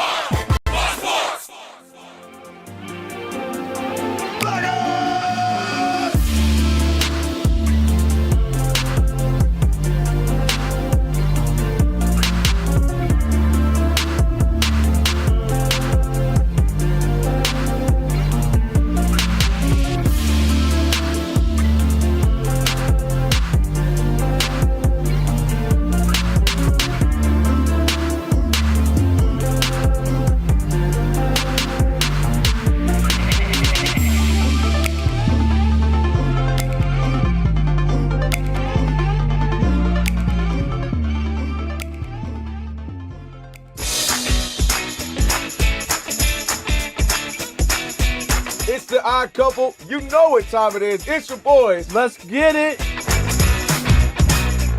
The Odd Couple is fun. Check. And informative. Check. What's up, America? You want to talk sports with 1.5 of the best-looking guys in the game? That game was incredible. You are wrong. You'll be king of the water cooler. What's it like working with Rob? Rob in his mind is like Chris Rock mixed with Richard Pryor, so I'm running out of fake laughs. Ha ha, Rob. Rob is very passionate. Son, you ain't ready for this. Well, I don't have BS in my game. I'm straightforward. I'm honest. You say Brady's the greatest quarterback of all time, but Eli Manning beat him twice. And, of course, it doesn't hurt that I'm right most of the time. Kelvin is the nice guy, wants to make everybody feel warm and fuzzy. You done? Let me tell you the truth. I bring the energy, a youthful energy. Rob's not going to see this, is he? And I bring an honest opinion. Michael Jordan, I can't take it anymore. I need a break. I'm going to go play baseball. Trash Talking Tuesday is the best. It's a great opportunity for folks to call in, and they get to trash whomever. Who you trashing, Roger? I'm trashing LeBron James and Michael Jordan. Oh, okay. They can't even hold Wilt Chamberlain's shoes. Stop talking about the king like that. It's a new era. Let LeBron be the best, please. I only recognize one king in the United States, and that's Burger King. The connection with the Odd Couple audience is incredible. We really invite them in. And they can relate, whether it be things about our own personal lives or our takes on sports. Love you guys. You guys are killing it. Hey, we appreciate you. Thank you for rocking with your boys. They feel like it's just my guys, just my friends, and they join right in on the show. We talk with the listeners, not at them. Obviously, you can listen to us live, but you can still check out the podcast. You can check out our YouTube. You can check us out on social media. So in any way you want to get it, you can get it. Yes. There's some yelling. It is some hot takes. It's a whole lot of fun. I'll give you that. It is fun. I agree. Begrudgingly. The Odd Couple. Sports talk that's too good and too fun.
It's a defensive battle between 10-seed Miami and 1-seed Indiana in the College Football National Championship, but it looks like Indiana finally in the red zone. Riley Nowakowski with a rushing touchdown. The Hoosiers now lead the Hurricanes 10-0. There's still 6 minutes to go in the first half. Fernando Mendoza is 11 of 15 for 104 yards. Carson Beck is 3 of 7 for 16 yards. In the NFL, the Bills fired their head coach Sean McDermott after 9 seasons with the team. The Dolphins are hiring Packers defensive coordinator Jeff Hafley as their new head coach, and it's a 5-year deal. In the NBA, still early in the fourth quarter, but the 76ers are leading the Pacers 91-88. Joel Embiid, 21 points, 9 rebounds early in the third quarter, and the Suns are up on the Nets 75-68. Halfway through the second quarter in Detroit, the Celtics lead the Pistons 33-32. Amancio Bolaños. I've been covering this league since 1987.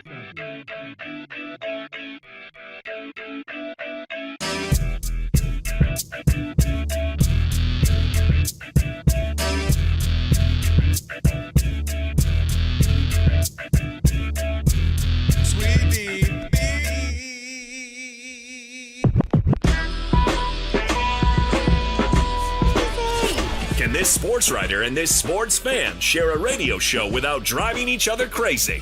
Now, live from the Fox Sports Radio studios, here's Fox Sports Radio's Odd Couple, Rob Parker and Kelvin Washington. Hour number 3 here on Martin Luther King Jr. Day. A great day for all Americans. Without a doubt. And what he stood for. Elijah just reposted our beginning of the show today, our thoughts about Martin Luther King. Thanks, so Elijah, go check that for out getting on our that out socials. there. Yep, in case you haven't seen that. But we're thankful. We're grateful. Great to be here working for you live. College football national championship, 10-0 Indiana. 6 minutes to go in the first half of this game. A snooze fest for the most part. Sorry about that. For over 40 years, Tire Rack has been helping customers find the right tires for how, what, and where they drive. Shipped fast and free, backed by free road hazard protection and convenient installation options like mobile tire installation. TireRack.com, the way tire buying should be. And, of course, with the iHeartRadio app, you can stream us wherever you happen to be. That's right. Catch us and all the fine, great Fox Sports Radio shows live 24/7 in the new and improved iHeartRadio app. I think Stu Gott started today, right? Yeah. Didn't get a chance to listen. Anybody listen? Was that the debut today? Yep. Yeah. Thumbs up to his debut. He takes over the old slot. What is he on? Noon to 2, West Pacific time. So was that 3 to 5 Eastern? Eastern. There you go. Stu Gott. Check him out. Just search Fox Sports Radio in the app and stream us all day, live, all day, every day.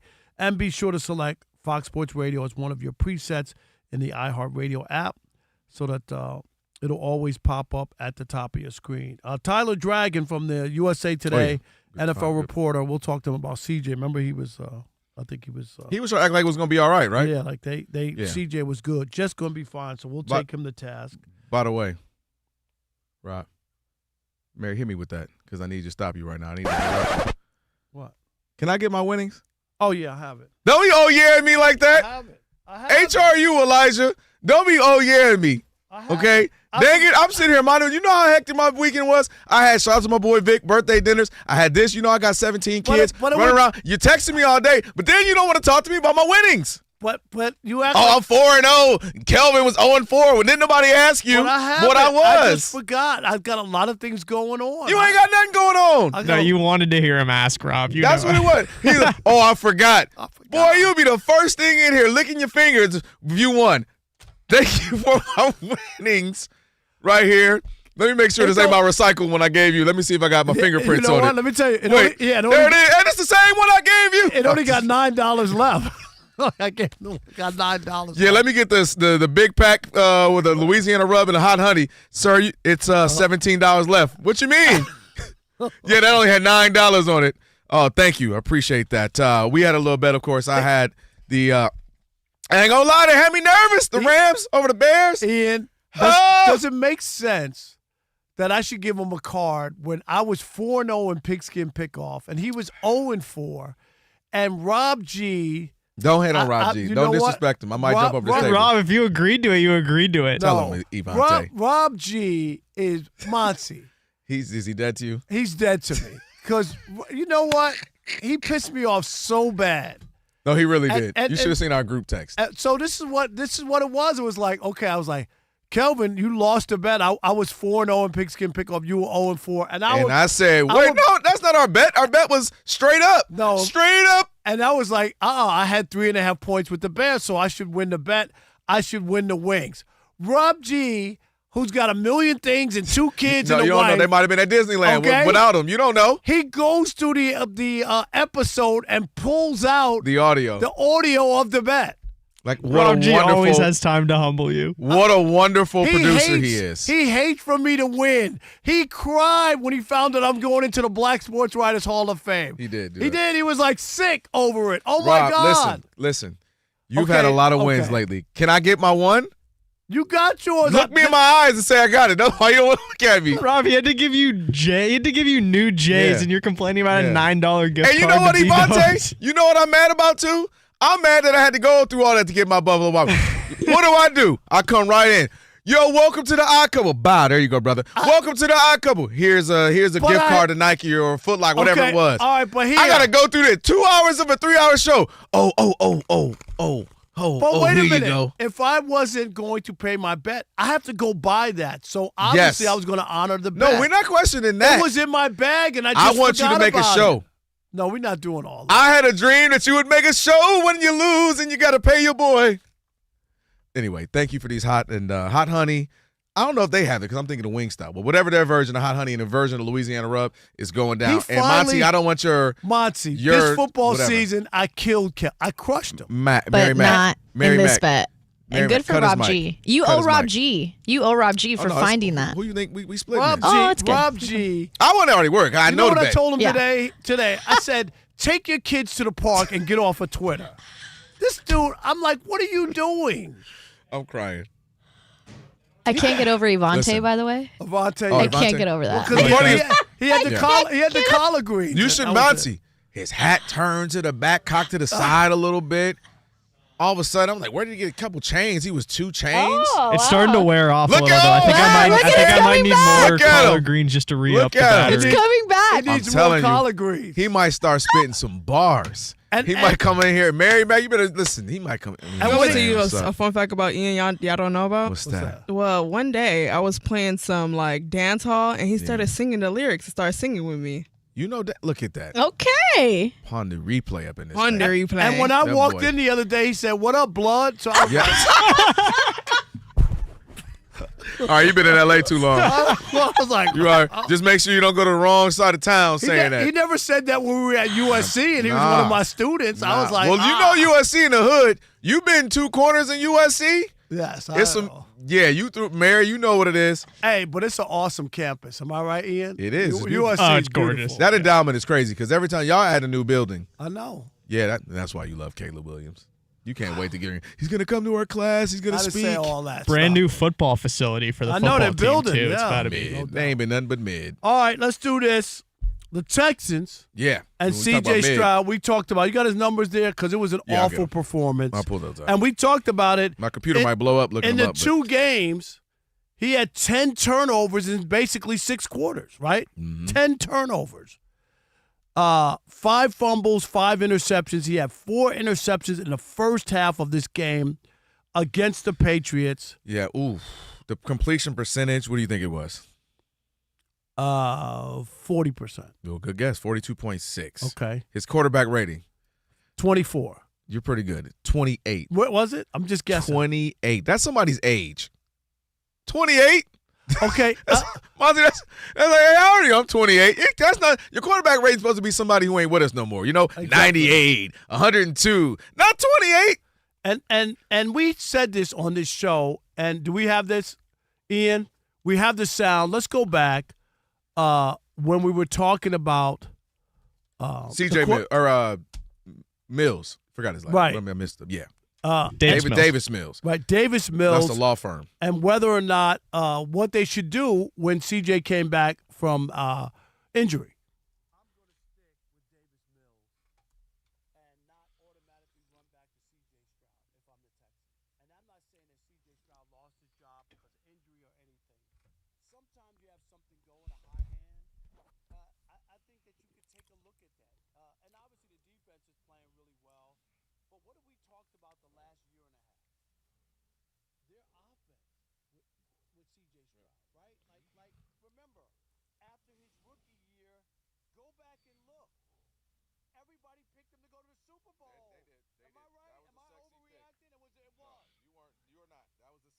Oh,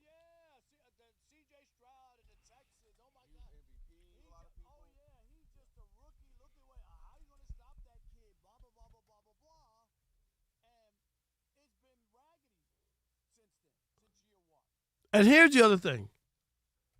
We talked about it going into the playoffs. The weak link was CJ. Mm-hmm. And I know people that he appears to be a great guy. I don't know him, never met him, but you could see all the love people give him. TJ Houshmandzadeh said, hey, I know CJ. Well, I'm cool with him and know what kind of guy he is, which is fine. But even CJ said, still got to win. Like, that's nice, being a nice guy and a God-fearing man and all that. Reason you lose. Exactly. And you can't be that when you have a Super Bowl-type defense where you could win a Super Bowl. You could be Brad Johnson. Yep. You could be Trent Dilfer. That's what they needed CJ to do. And CJ, if you remember, after that first year, he went around on every show he could go, bragging about he was a top 5 quarterback. This is after 1 year in the National Football League. He has not been close to that. Troy Aikman called him out on television that he's regressed. He's not gotten better. And to throw the ball up for grabs. And I got a question and wonder. D'Amico Ryans. I would have pulled the plug in the second half. I would have. Well, so I asked you that. Remember, we were sitting here the first game. Right. I was like, do you go to Mills now? Because that was against the Steelers when he was turning the ball over. You felt like you should be up 14 the way that defense was playing, and you weren't even up or whatever it was at that time. I asked you that.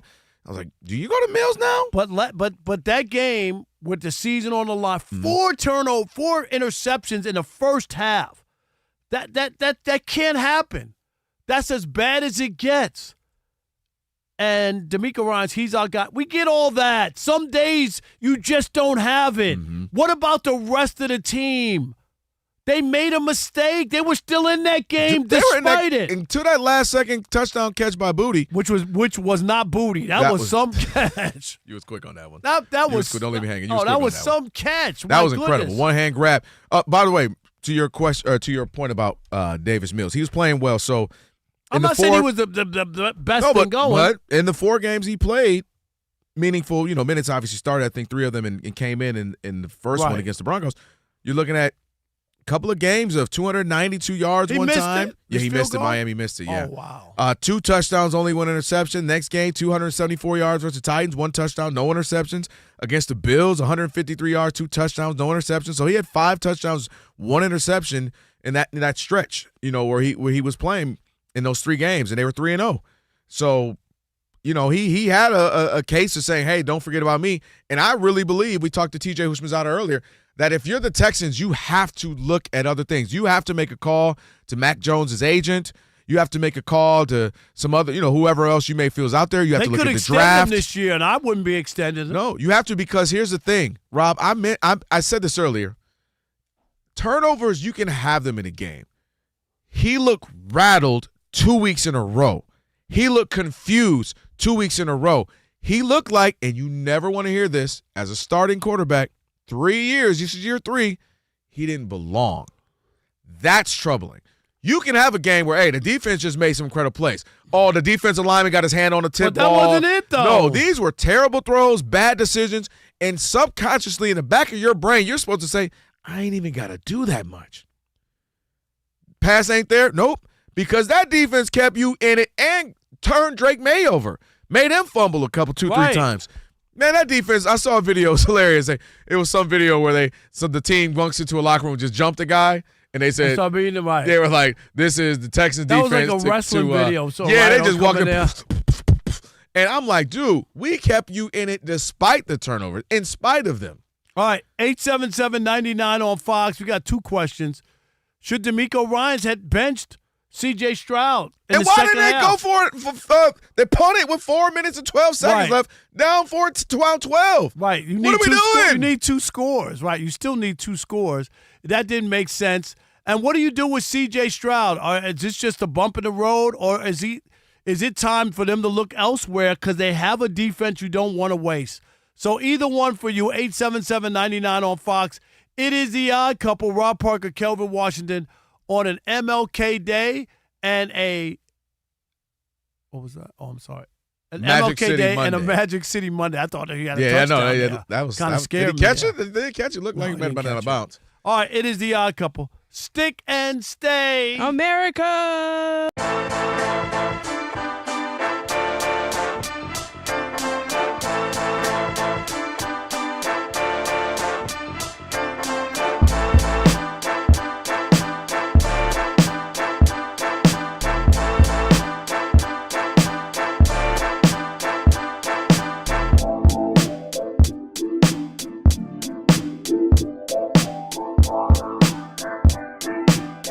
And you know me, I'm not into glazing everybody or think everybody criticizes me, says that No, I'm you harsh on are the everything. ultimate glazer. Okay, I'm just not. for your few. No, I don't glaze. Now, 97% of the humans ain't getting nothing. But them 3%, you are Krispy Kreme glaze. you are Dunkin' Donuts glaze, Tim Hortons glaze. I got any in my beard? You are Brandy's Donuts glaze. Sponsor, who else got glazed donuts? Only I'll give it to you. 97% getting the smoke. But that 3%, Caleb, you're drinking bathwater, as you once said. I only drank Aaron Rodgers bathwater once. That's That it. was One time. He was Okay. like, Rod, relax. Right. Caleb Williams, without question, is the most exciting player in sports today. Hold up. It ain't even close. I don't want to hear about Ohtani. I don't want to hear about Wemby. Okay. I don't want to hear about any Judge. I don't want to hear about you cheating in these streets. You cheating on Boo? Hold up. I don't want to hear about anybody else. I don't even know who you are right now. Because what I've witnessed and watched the last few weeks is like must see. No matter where the game is, you're like, you better not turn off the game or think Caleb can't get it done. Like, I haven't seen that. Kelvin, you would have to show me, even in Ohtani, let's just say Ohtani, all the great stuff he's done. Mm-hmm. A moment like that, I can't. Not only does he have one of those, he has two of those back-to-back weeks and 3 in the last 4 weeks. You know, the Green Bay win at the end of the year at home, that one. I have not seen Look how, I'm about to get on your head.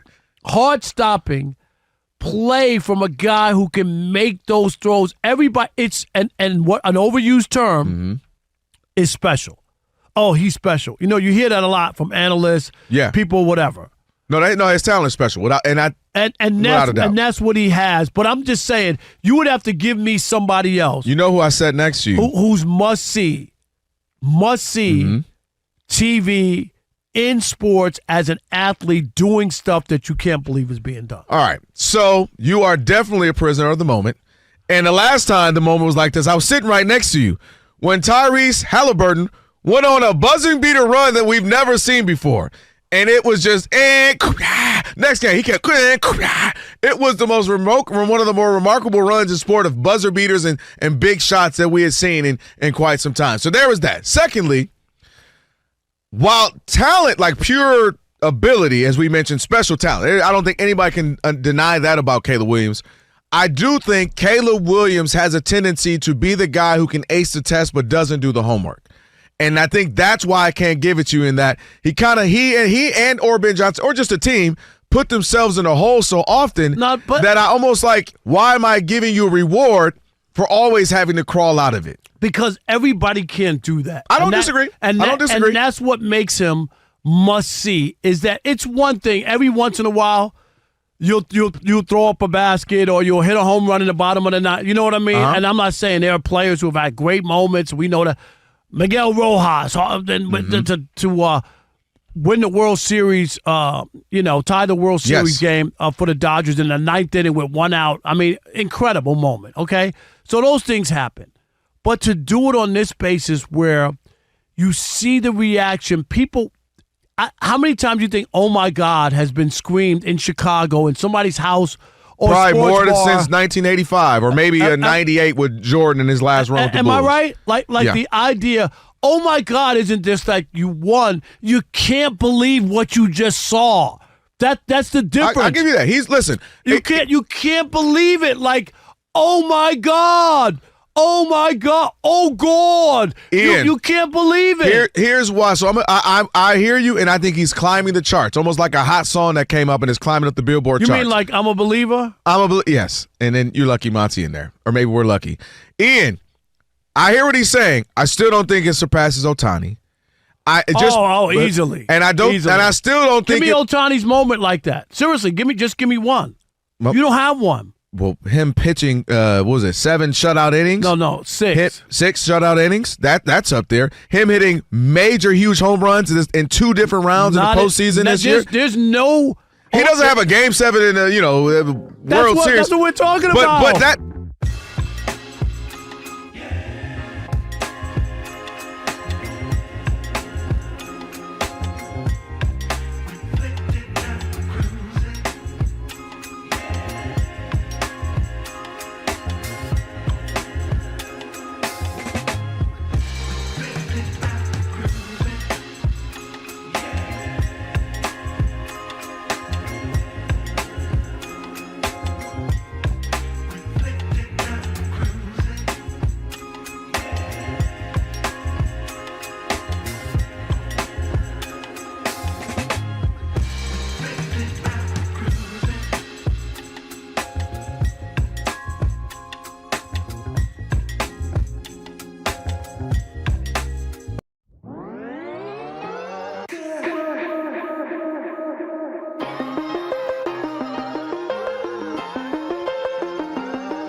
Sports Radio, Odd Couple, Rob Parker, Kelvin Washington on a Martin Luther King Day, Magic City Monday. And we got the National Championship College Football Playoffs happening right now. I think it's 10-0 halftime. Indiana up. Snoozer. Yeah, it's been a Indiana's gonna help it. Indiana's going to win what? Like, let's see. They got 10 right now. So No, they get I 14. hope they lose. It'll I'm be sorry, did I say that? 24-10 is what the final score I'm is going going to to be. say they lose 21-13. Look at you. By the way, Marcus Freeman, he's got that thing where like people are going to want to hire him. People are going to keep TV. He's got the whole package that people are going to be like, I like that guy. You can just tell he's got the look. He's got the. What you don't know is that Indiana is going to replace his quarterback with C.J. Stroud in the second half. So I'm just saying.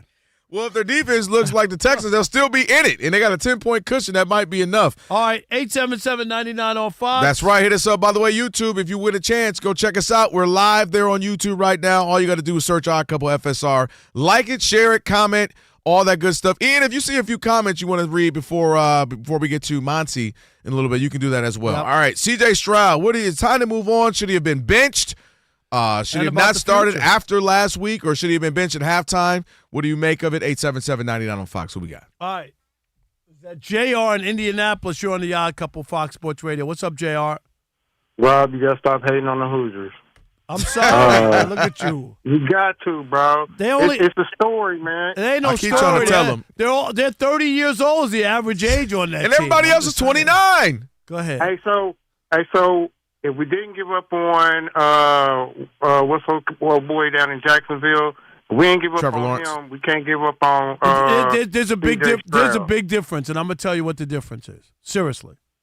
The difference is you have a Super Bowl defense with a chance to win that you can't hold together forever. So if you wait on him, and he doesn't deliver, you'll kick yourself. That's the only difference. But Rob, you know what? I had to agree with you though, even though in the moment when you said it, because sometimes I feel you try to be the heel. They should have kept on with Davis Mills. They should have. That's what I said. Okay. Yeah. You've been right this year. Thank you. You've been wrong a lot of years. Not this year. You've been right this year. All right, I'll take it. I appreciate it. Thank you. Yes, sir. Have a good one. You too. Jordan in D.C. Jordan, you're on the Odd Couple Fox Sports Radio. What's up? Oh, hey, Kelvin, Rob. Happy MLK Day. Same to you, brother. Yes, sir. Yes. Can you go check and make sure that the monument is still down there? I just want to make sure. You got to make sure.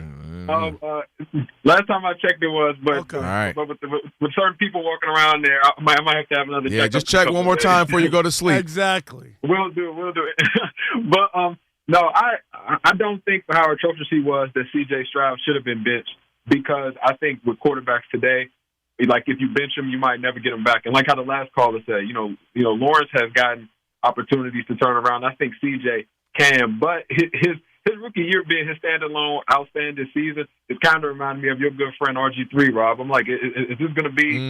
Is this just who he is? And that rookie year was a fluke because I've never seen a player before where the rebuild almost started with him. Like the highlights. Yes. The reason why the Texans are where they are in a lot of ways was looked at because of C.J. Stroud. And now the reason why they can't take that next step is because he stinks now, more or less. It's such an interesting dynamic. Which, my call, guys. you know what you just made me think about, too? Jordan. He made me think about this, Jordan. Thank you for the call. You had the best version of Deshaun Watson, right? MVP level. He didn't win, but, candidate. It was just incredible.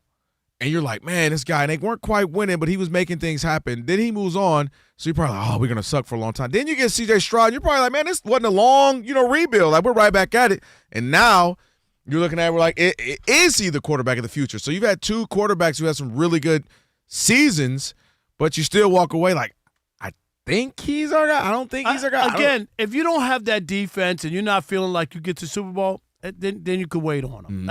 That's what changes. You don't want to waste because it gets expensive, right? Because now somebody's up, you owe me money, got to pay him. All of a sudden, we can't hold everybody, can't keep everybody together. Dion in Texas, you're on the Odd Couple Fox Sports Radio. What's up, Dion? Hey, what's up, guys? Happy MLK Day. And I watched the parade in L.A. I watched it on TV here in Texas. It was pretty good, man. Yeah, they always represent down there. What a representation. Absolutely. Yep. Hey, in the words of K-Dub, that boy looked shooketh. I said they're going to bench him in the second half. I was surprised when they came back out there with him. To his credit, guess what, guys? He led them down the field, but they couldn't punch it in the end zone. Then they got a turnover. He led them back down there again. They couldn't punch it in, but they got 2 field goals. One thing I will say, when we were talking about it, I actually chimed in on that call on the show that day. Davis Mills, they put in CJ, and CJ did not lose a game the rest of the season in the regular season. So that is pretty impressive. So he didn't lose a game. Yeah, but 10 turnovers. I mean, Dion, 10 turnovers in 6 quarters. That's most people's full season. But that's just the last 2 games. No, so but that's the playoffs. No, but these are win or lose. Correct. These are win or go home games. I understand what you're saying, but you didn't have a reason to put in Mills since he did go. He won the last 7? No. You did have a reason because Kelvin thought he should have gone in the Steelers game. Yeah, because the reason why, and I'm not a guy who's going to overreact, but the reason why. Thanks for the call. With that team, Dion, just don't hurt us. Right. You don't even have to throw touchdowns. Just don't hurt. We can run one in. Our defense will get pick sixes and fumbles. They got 2 touchdowns against Aaron Rodgers in that game. They got 2 touchdowns. Don't be the reason. And you said my word, Dion. I don't like you looking shooketh. You can make mistakes. You look scared to be there. I can't have that. Andrew Luck used to have turnovers and come to the sideline. Tom Brady, you have a look like, oh, no, we still good. We got him. We still good. CJ looked shooketh like he wasn't prepared for that. I wouldn't like that as a teammate. Oh, shoot. All right, let's squeeze in Drew from New Jersey. You're on the Odd Couple Fox Sports Radio. What's up, Drew? Hey, guys, can you hear me? We got you. Yeah. So I think that this gives me like the Jets early, mid-2010s vibes with Mark Sanchez. Kind of like, if you think about it, I remember when they had like the little Super Bowl shirts. Well, don't forget, they went to the AFC Championship game 2 years in a row. Right?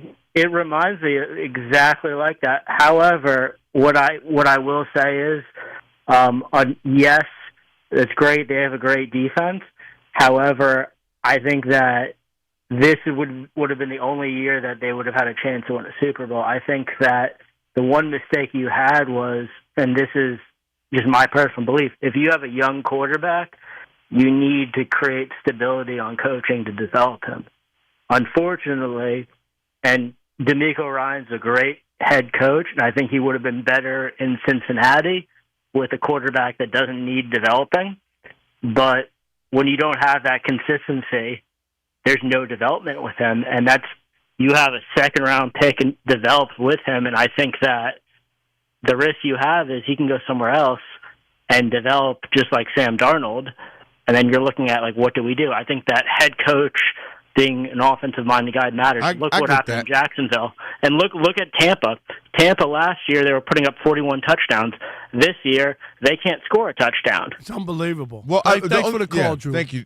We got to get to Tyler. CJ was fine those last 5-6 games. Nobody thought he would regress like that. Even you questioned him, which was absolutely fair to. All I said was he's the weakest link. Nobody knew this was coming. That's why I think it was perfectly fine, because Joe Flacco won a Super Bowl just being nice. He's all he was. He wasn't great. Just being solid, making good plays, don't hurt him. No turnovers. That defense can take care of Brad Johnson. Flacco had 11 solid. Numbers were okay. No turnovers. And that's why DeMeco Ryans had to be looking like, I didn't think you were going to shoot us in the foot with a double-barrel shotgun. All right, I digress.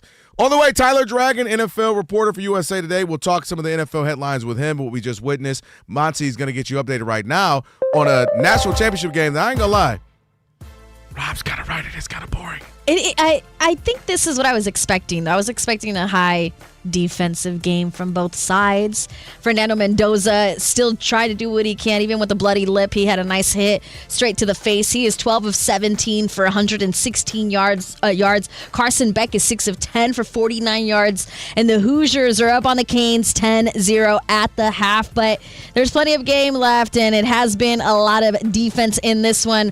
In the NFL, the Dolphins have found their new head coach. They're hiring Packers defensive coordinator Jeff Hafley, and it's a 5-year deal. The Bills fired head coach Sean McDermott after 9 seasons with the team. They also promoted GM Brandon Beane to be the team's president of football operations. The Chiefs are likely to bring Bears running back coach Eric Bieniemy as their offensive coordinator. He's going to replace Matt Nagy, who interviewed for the Titans head coaching job today. Nagy is not likely to return to Kansas City as his contract has expired with the team. The Broncos opened up the 21-day practice window for running back J.K. Dobbins. Seahawks running back Zach Charbonnet is going to miss the rest of the season, possibly the start of next season, because of a torn ACL in his knee. In the NBA at halftime, the Pistons lead the Celtics 59-51, despite Cade Cunningham only being 1 of 7 from the field. Early in the fourth quarter, the Suns are up on the Nets 112-95, while the 76ers defeated the Pacers 113-104. Tyrese Maxey led the way with 29 points, 8 rebounds, and 8 assists. And LeBron James' streak of being named an all-star starter came to an end today after 21 seasons. Lakers guard Luka Doncic was the leading vote-getter in the West, while Bucks forward Giannis Antetokounmpo led all players in voting in the East. Back to you guys. You think LeBron's mad? No. No, he's big mad. Oh, yeah. Oh, he's big mad. If he thought he was going to be an all-star, yes, like, Monty, have you followed him the last 15 years? There's no way he can be that naive. Yes, he does. There's no way, guys. You're about to make me well, go you know what I was going to say? Like, I don't Is think this he's. thing on? I don't think he's mad because I think he thinks he's going to be put in.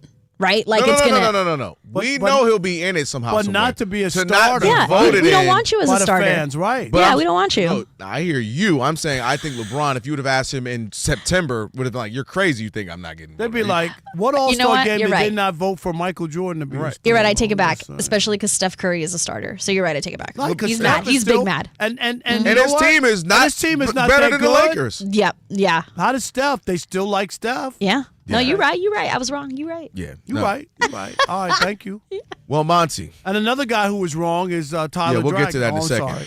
Monty, you might not tell you this one ain't for you. This is for Tyler. Have you ever wiped with a piece of dry toilet paper and wondered, is this as good as it gets? It's not. Switch to life-changing, wet, extra large, flushable Dude wipes because wetter just cleans better. Available at Amazon and at major retailers nationwide. Dude wipes, best clean, pants down. I got a song. Oh boy, Dude wipes like a lady. Just Tyler Dragon is our guest now. NFL reporter, USA Today. Tyler, please save us. Please save us. I'm not here to talk about the wipes. Y'all got to stop hating on my boy LeBron. What? I mean, Come LeBron is doing just fine. No, he's not. He's not a starter. He's sick. You don't think? You know Okay, that. LeBron is LeBron. You know how I feel about him. Maybe you don't know. I'm one of his biggest fans, but come on, you know he's sick. He's sick. He's going to be in the game. Nobody asked that. No, Nobody but- that he didn't get voted in. You know he's mad. They voted in Steph. No LeBron. It's fine. He's still the second best player ever to play basketball. He's All fine. right, let's stop. Let's go to your expertise because it's obviously not basketball. All right. C.J. Stroud, we said that was the weak link on the Texans, and he delivered in a big way. 10 turnovers in 6 quarters. What do you make of what happened with C.J. Stroud? He's regressed since he was a rookie quarterback. His career numbers, all his career highs, are from his rookie season. He was, and that is a problem. He has not improved. He hasn't developed as a quarterback. And the most alarming thing is he's become turnover prone. He just looks uncomfortable in the pocket. He looks like it's the game is moving too fast for him. And then when there's pressure on him, he panics. He panicked against the New England Patriots, and that's why they lost. He even panicked against the Steelers, but the defense won him that game. And it's a shame because the Texans had a Super Bowl caliber defense. We agree with that. We agree. That's why so many people, including myself, picked the Texans to represent the AFC in a Super Bowl because that defense was as good as I've seen in recent memory. And here's the scary part going forward. Tyler, if you're the Texans, you got to be ripped. How long do we have? Was this our only chance at getting to the Super Bowl with this defense? And can we waste another year without having a quarterback we can count on, or at least a quarterback not to hurt us? Well, what DeMeco Ryan and everybody in that building needs to figure out is what has been going on with Stroud. Because we know the potential is there. We know the skills are there. We've seen him before. We saw it his rookie season when he won Offensive Rookie of the Year. The big question that nobody has the answer to right now, at least, is why he's regressed so much from his rookie season. Is he working on his craft in the off season? Is he studying film? after practice? Is he putting in the work? Because right now it just looks like he's a quarterback that's in over his head, and then he panics when there's pressure on him, and he just throws ill-advised passes. That pick six was just inexcusable. That was the worst turnover I've seen in the postseason, and that's a shame coming from C.J. Stroud, because the Texans had momentum until that pick six. They were up, and then you just put your defense in a bind. So it's unfortunate if you're the Texans, because they wasted a season where they had a defense that could have won them a championship if C.J. Stroud just performed like a Trent Dilfer or Joe Flacco. That's it. That's all. Years ago. Hey, let me go here with you. The play of the last decade, maybe playoffs, maybe I'm missing something, but Caleb Williams, that throw to push it eventually into overtime. The most exciting player in sports. No, see, he took it too far, Tyler. Here I've been dealing with. But that play was incredible. Incredible, Tyler. Talk to me about just your assessment of him as the whole season, and just what do you make, the highs, the lows? Were you big on him? Maybe a little overrated, maybe properly rated? Where do you place just the Bears season and Caleb Williams more specifically? Well, first of all, you're right. That was the most impressive and most improbable fourth down conversion I have ever seen in football. I mean, he ran all the way back to the 40-yard line and then threw a pass that got completed. And if I'm the Rams, I'm wondering, okay, why weren't we had more defenders right there in that area? But Caleb Williams, I mean, Patrick Mahomes tweeted after that play, and I felt it was kind of apropos, because he reminds me a little bit of Patrick Mahomes. Now, he's not as good, he's not as polished, but he can make those off-script, off-schedule type throws like a Mahomes and throw from different platforms. And the Bears have themselves a franchise quarterback. They need to work on and develop that defense. They can't really rush the passer. They got to get better secondary pieces in there. But if I'm the Bears and I'm a Bears fan, I'm extremely excited for the future, because nobody expected the Bears to be in the NFC divisional round, maybe the playoffs, a one and done. Right. So they're ahead of schedule, and they have a bright future, especially with Caleb Williams. And he's going to be the Bears' first 4,000-yard passer sooner rather than later. All right, let's talk about Sean McDermott. Not surprised to me. Once they didn't win and everybody looked at it, thought they had an easy path to the Super Bowl. No Lamar, we talked about it. No Joe Burrow and no Patrick Mahomes, and instead they're out again. And I get it. Josh Allen played terrible with the turnovers, but there's some coaching stuff in there too. The end of the first half. What did you make of McDermott getting axed after 9 seasons? I didn't like the move. So what you're telling me is it's Super Bowl or bust for Buffalo. Yes, they made the playoffs. After 9 years. After 9 seasons with Josh Allen. Sean McDermott didn't have 5 turnovers. Sean McDermott didn't tell Josh Allen to run around and then carry the ball loosely and then fumble the ball. I mean, Josh Allen, he missed a touchdown throw in overtime. The controversial call that was called correctly, that was the interception, but he underthrew Cooks. I mean, if he would have led him, we wouldn't even been having this discussion. Okay, so but if I get this, but here's my pushback to you. Josh Allen ain't going nowhere. That's okay. number one. Well, we know that, but also if you're going to say, because people who go, well, the coach didn't turn the ball, the coach did. When the players play well, coaches get contract extensions. They get credit for having their team ready to play, for being not turning the ball over, not being sloppy, all this kind of stuff. But yet they didn't throw the ball then. They didn't catch a touchdown then. They get credit for when things are good. Why shouldn't the coach get a demerit or get criticized when their team is bad or sloppy or doesn't play the right way? It's got to be both ways, Tyler. It can't be one way. So I hear you, but if you're going to make Sean McDermott the scapegoat, you need to fire General Manager Brandon Beane. Well, I said that earlier. Because he built the roster, and Josh Allen did not have a number one, probably even number 2 wide receiver. I mean, where are his weapons? And then on defense, you got Joey Bosa in free agency. What did he do? What did he do this season? I mean, Brandon Beane, if you're going to fire Sean McDermott, Brandon Beane needs to be shown the door, too. I don't think it's right to make Sean McDermott the scapegoat. If you're going to fire somebody, you need to clean house with head coach and general manager. To make Sean McDermott the scapegoat, I don't think is right, especially he wasn't on the field committing those turnovers and over overthrowing and underthrowing pass catchers like Josh Allen was. It's so funny, and you're the big LeBron guy. You think LeBron's the GOAT, but he always I makes didn't say he's the GOAT. I just said he's the second best of all time. He always makes everybody the scapegoat whenever he loses, LeBron. That's not true at all. Right. And for the record, LeBron. Don't you ever say I'm bad about LeBron, Rob. You talking about I'm LeBron. You know I'll go at him and be critical. All right. Tyler, we have met. He is definitely. It goes Rich Paul then Tyler with LeBron. Yes. All right, Tyler. That is not true. Tyler, man, we appreciate you, man. Thank you, my man. We'll do it again. All right, have a good one. No doubt. All right, we got last call, 877-99 on Fox, 877-99 on Fox. You want to hop in? We've talked about a bunch, man. There's been a whole bunch of good football stuff. Plus, we'll keep you updated on this college football national playoffs, and national we might championship. squeeze in another last call if you do call We'll do. in. We'll we see. might do We'll that. We'll see. see what the time looks like. All right, it is your chance to hit us up. One more time, 877-99 on Fox. It's the Odd Couple, Rob and Kelvin, on a Magic City Martin Luther King Monday. Fox Sports Radio.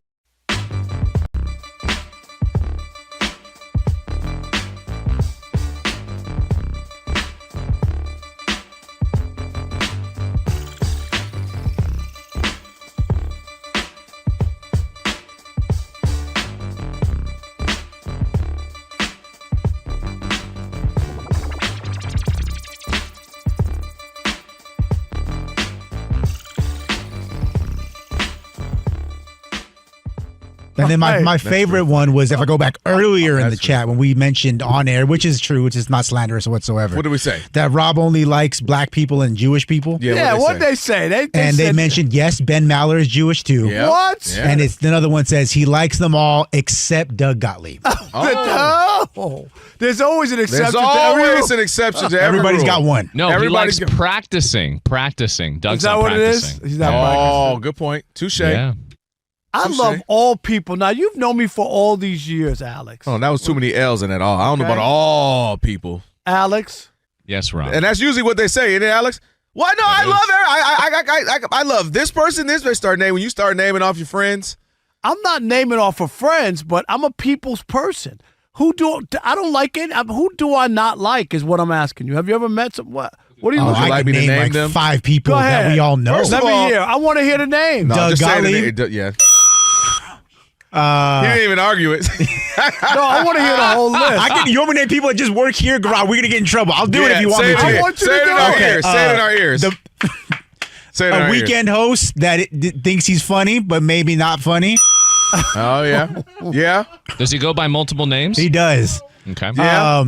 This is unbelievable. Another weekend host that also does a daytime show in the Bay Area. Oh, yeah. Yep. You don't like him? What? Former ESPN LA host. I think it's the hair. Who else? Basically anybody after this show. Until Ben show? Until Ben show. Okay. That's a good window right there. That's like 4 right there. I haven't even gotten to like the deep cuts. That's true. And that's not to mention all the people who are dead to him. Yes, that's another list. I still don't know if I'm dead to him. He just has to tolerate me. Like, I guess I got to do a show. I'm sure I'm dead to him. I'm sure you've said something that really got under his claw. I'm dead to him. And he He's has like a list at home. And he's Scott, HRU. Kelvin Washington.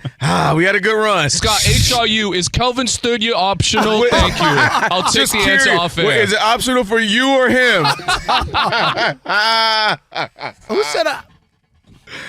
Hey, Rob G, he ain't said no to none of these. That's the best and if you part. notice, only one of them was Jewish. Rob loves That's a good Jewish point. people. Everybody else. There's a few other people I don't know if he, yeah. I grew up in New York. I love all people. And I do. Well, you know what? From a spiritual standpoint that we should all love people, I believe you. By the Do way, you like them? No. The YouTubians weighing in on here's a list of people Rob don't like. Who else? Rick Barry. Okay. Yeah. Yep. Marcellus Wiley. What? LeVar Aaron. I think you like LeVar. I like think LeVar, that's right? not fair to say you don't like LeVar Who Aaron. said I didn't like LeVar? Wait, back up one, though. Wait a You minute, don't what? like Marcellus? I didn't know this. No, I don't like his analysis. Jason Whitlock. Well. He went to Columbia like I did, and he Yeah. went there 4 years. I only went 1 year. Where is it? It's on the back of that. Hold, turn around. Let me see. It's on the back of that. Don't say that. Okay. Who else? Rob's going to get it listed like it's the all-league stuff for Varsity Jack. It's going to be every college he Columbia, went to. this one, USC. I'm just having fun with y'all because I love everybody at the station. Right. All the Bob, if people you I think work of with. more people Rob doesn't like, please put it in the chat. Matthew We'll read it later in the Stafford. show. You don't like Matthew Stafford? What I Rob like? Marinelli. Don't like him? Tom Izzo. Tom Brady. Tom Brady. Oh, God. Who else? We on LeBron fire James. right now. Bronny James. Shohei Ohtani. We on fire. Yeah, Bill Belichick. All of them. We don't have enough time to list Yeah, everybody. we do on fire right now. It's harder to find Who people else you do is that like. to? Who else There's like do you 5 people, and then that'd be the end of the list. You know Jay-Z's line, it was all good just a week ago. Yep. It was all good just a week ago. Now Phillip Rivers is on Don't the like list. Phillip Rivers. Phillip Rivers is minding his own business, mowing the lawn Did you coaching. see what I said out today? What you said? I know, honey. Bob, you saw it. I right? did. Now you don't like healthcare. Oh, yeah. Yeah. See, this is Rob. I can defend you. This is your favorite song. This is how I know you love everybody. Rob loves this one. We are the chill. By the way, the good Tell him, Rob. documentary about it. If you, the We Are the World doc was lit. Tell him, Rob. Absolutely. You Yes, guys sir. are mad that I'm trying to unite people and I can move within all kinds of circles. You know, I could go in the Hispanic circle. Oh, they definitely I could kicking go you in out. Mexican. I could go into the kosher circle, you know. Yeah, I'll give you that one. I can hang out with the bros. Yo, what up, bro? We know that because one thing Rob gonna do, he gonna bro everything.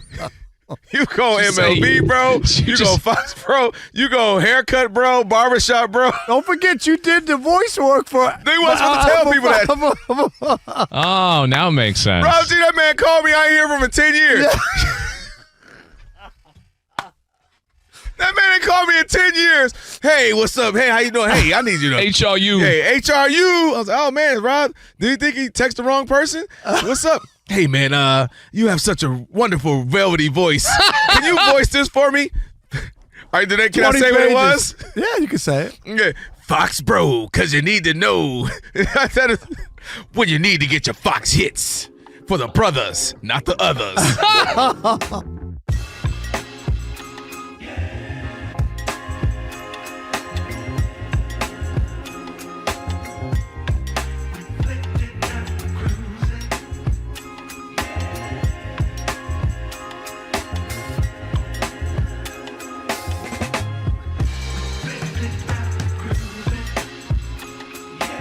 I mean, I know it's catchy, but no. Oh my gosh. So quiet. I refuse to head now. I'm fighting for my life, Elijah. I'm fighting. It is the Odd Couple. Rob and Kelvin on a Magic City Monday. All right, Mary, you can't do it on Martin Luther King Day. You got to be careful with that song. You don't know who might be pulling panties off. Well, you know, with the birth rate, we know somebody pulling them down. The birth rate keep on going. We don't know what's under the panties. It could be a nice pair of trousers. That's a right. good point. Or another pair of panties, right? You're just, doubling you up go. on them. Monty, stop. It's the Odd Couple. Robin. Should they be ripped or cut? I'm just asking. Rob, caution. Thank you. You made it a whole day with only one Rob caution. What? Thank you for honoring Dr. King in that way, that you only one caution on his day. Well, 2, because you did tell me that he was going to be in Magic Ian, City, don't which forget. was crazy. Ian, when you're here in place of Rob G, Oh, boy. your big job is to keep me employed. Keep him employed. Okay, remember that. Yeah, Rob G be fighting for his life, though. All right. All right. By the way, have you ever, Monty and Mary, the same for you, well, you boyfriends and stuff, have you ever wiped with a piece of dry toilet paper and wondered, is this as good as it gets? No, it is not. Switch to life-changing, wet, extra-large flushable dude wipes because wetter just cleans better. Available at Amazon and a major retailers nationwide. Dude wipes, best clean, pants down. All right. Well, yeah. There you have Very it. nice. It's now time for last call. Go!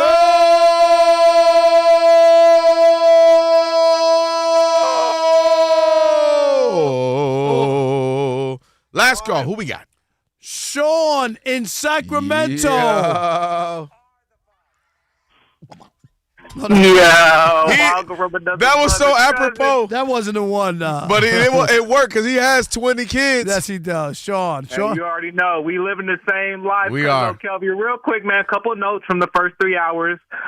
First of all, the Rougiette commercial has met his match with the Dude White commercial. We need to get both of those going on the same show. Oh, my. Second of all, watching Monty dance to a No Panties On song. Come on, man. YouTube numbers going through the roof. Yes. All the other shows Look at are Monty. just jealous of what we got going on, the Odd Mob. And finally, 4-0 this weekend. How diabolical is this, man? I don't know what you did with the double this year, but your picks in the NFL are outstanding. But I got to call you out. Caleb Williams is the most exciting player in the NFL, just like Tim Tebow was.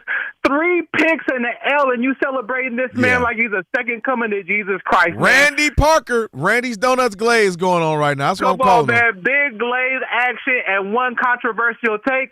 Happy MLK Day. But the second best activist of all time, in my opinion, Malcolm X is the GOAT. Y'all fellas have a good night, brothers. Hey, first of all, I'm never going to get mad if you say Malcolm X at that. I ain't never going to get mad. My favorite movie, Malcolm X. Favorite book, autobiography of Malcolm X. So I'm right there. I went with you. By any means necessary. Me and you on the same page. Yours is Malcolm X, mine is the Wizard of Oz. We are the odd couple. I'm just going to let you know that. What a contrast. He would be so mad at you right now. My brother Rob, he would be sitting there. Been bamboozled. You've been bamboozled. Run amok. Led astray. Led astray. We didn't land on Wizard of Oz. Wizard of Oz landed on us. Thank you. Oh, but pay attention to that man. No attention to that man. Pay no attention to that man behind the curtain. Listen, when the little monkey things go flying, that's top tier scary for me. But kids got scared of that. Big age. I'm talking. Yes. I'm scared now. Those little monkeys. However old I am, boy, I forget the age. After a certain point, you just forget it. We might have a new song tomorrow, new Caleb song tomorrow. I'm working on something, so I just want to let you know that. Even though they're out of the most exciting in all of sports. I don't like to be a prisoner in the moment. Lock you up. You're such a prisoner. The Jason Smith Show with Mike Harmon is coming up next. I never miss your radio show. I never hear it, so I never miss it. Did you hear that?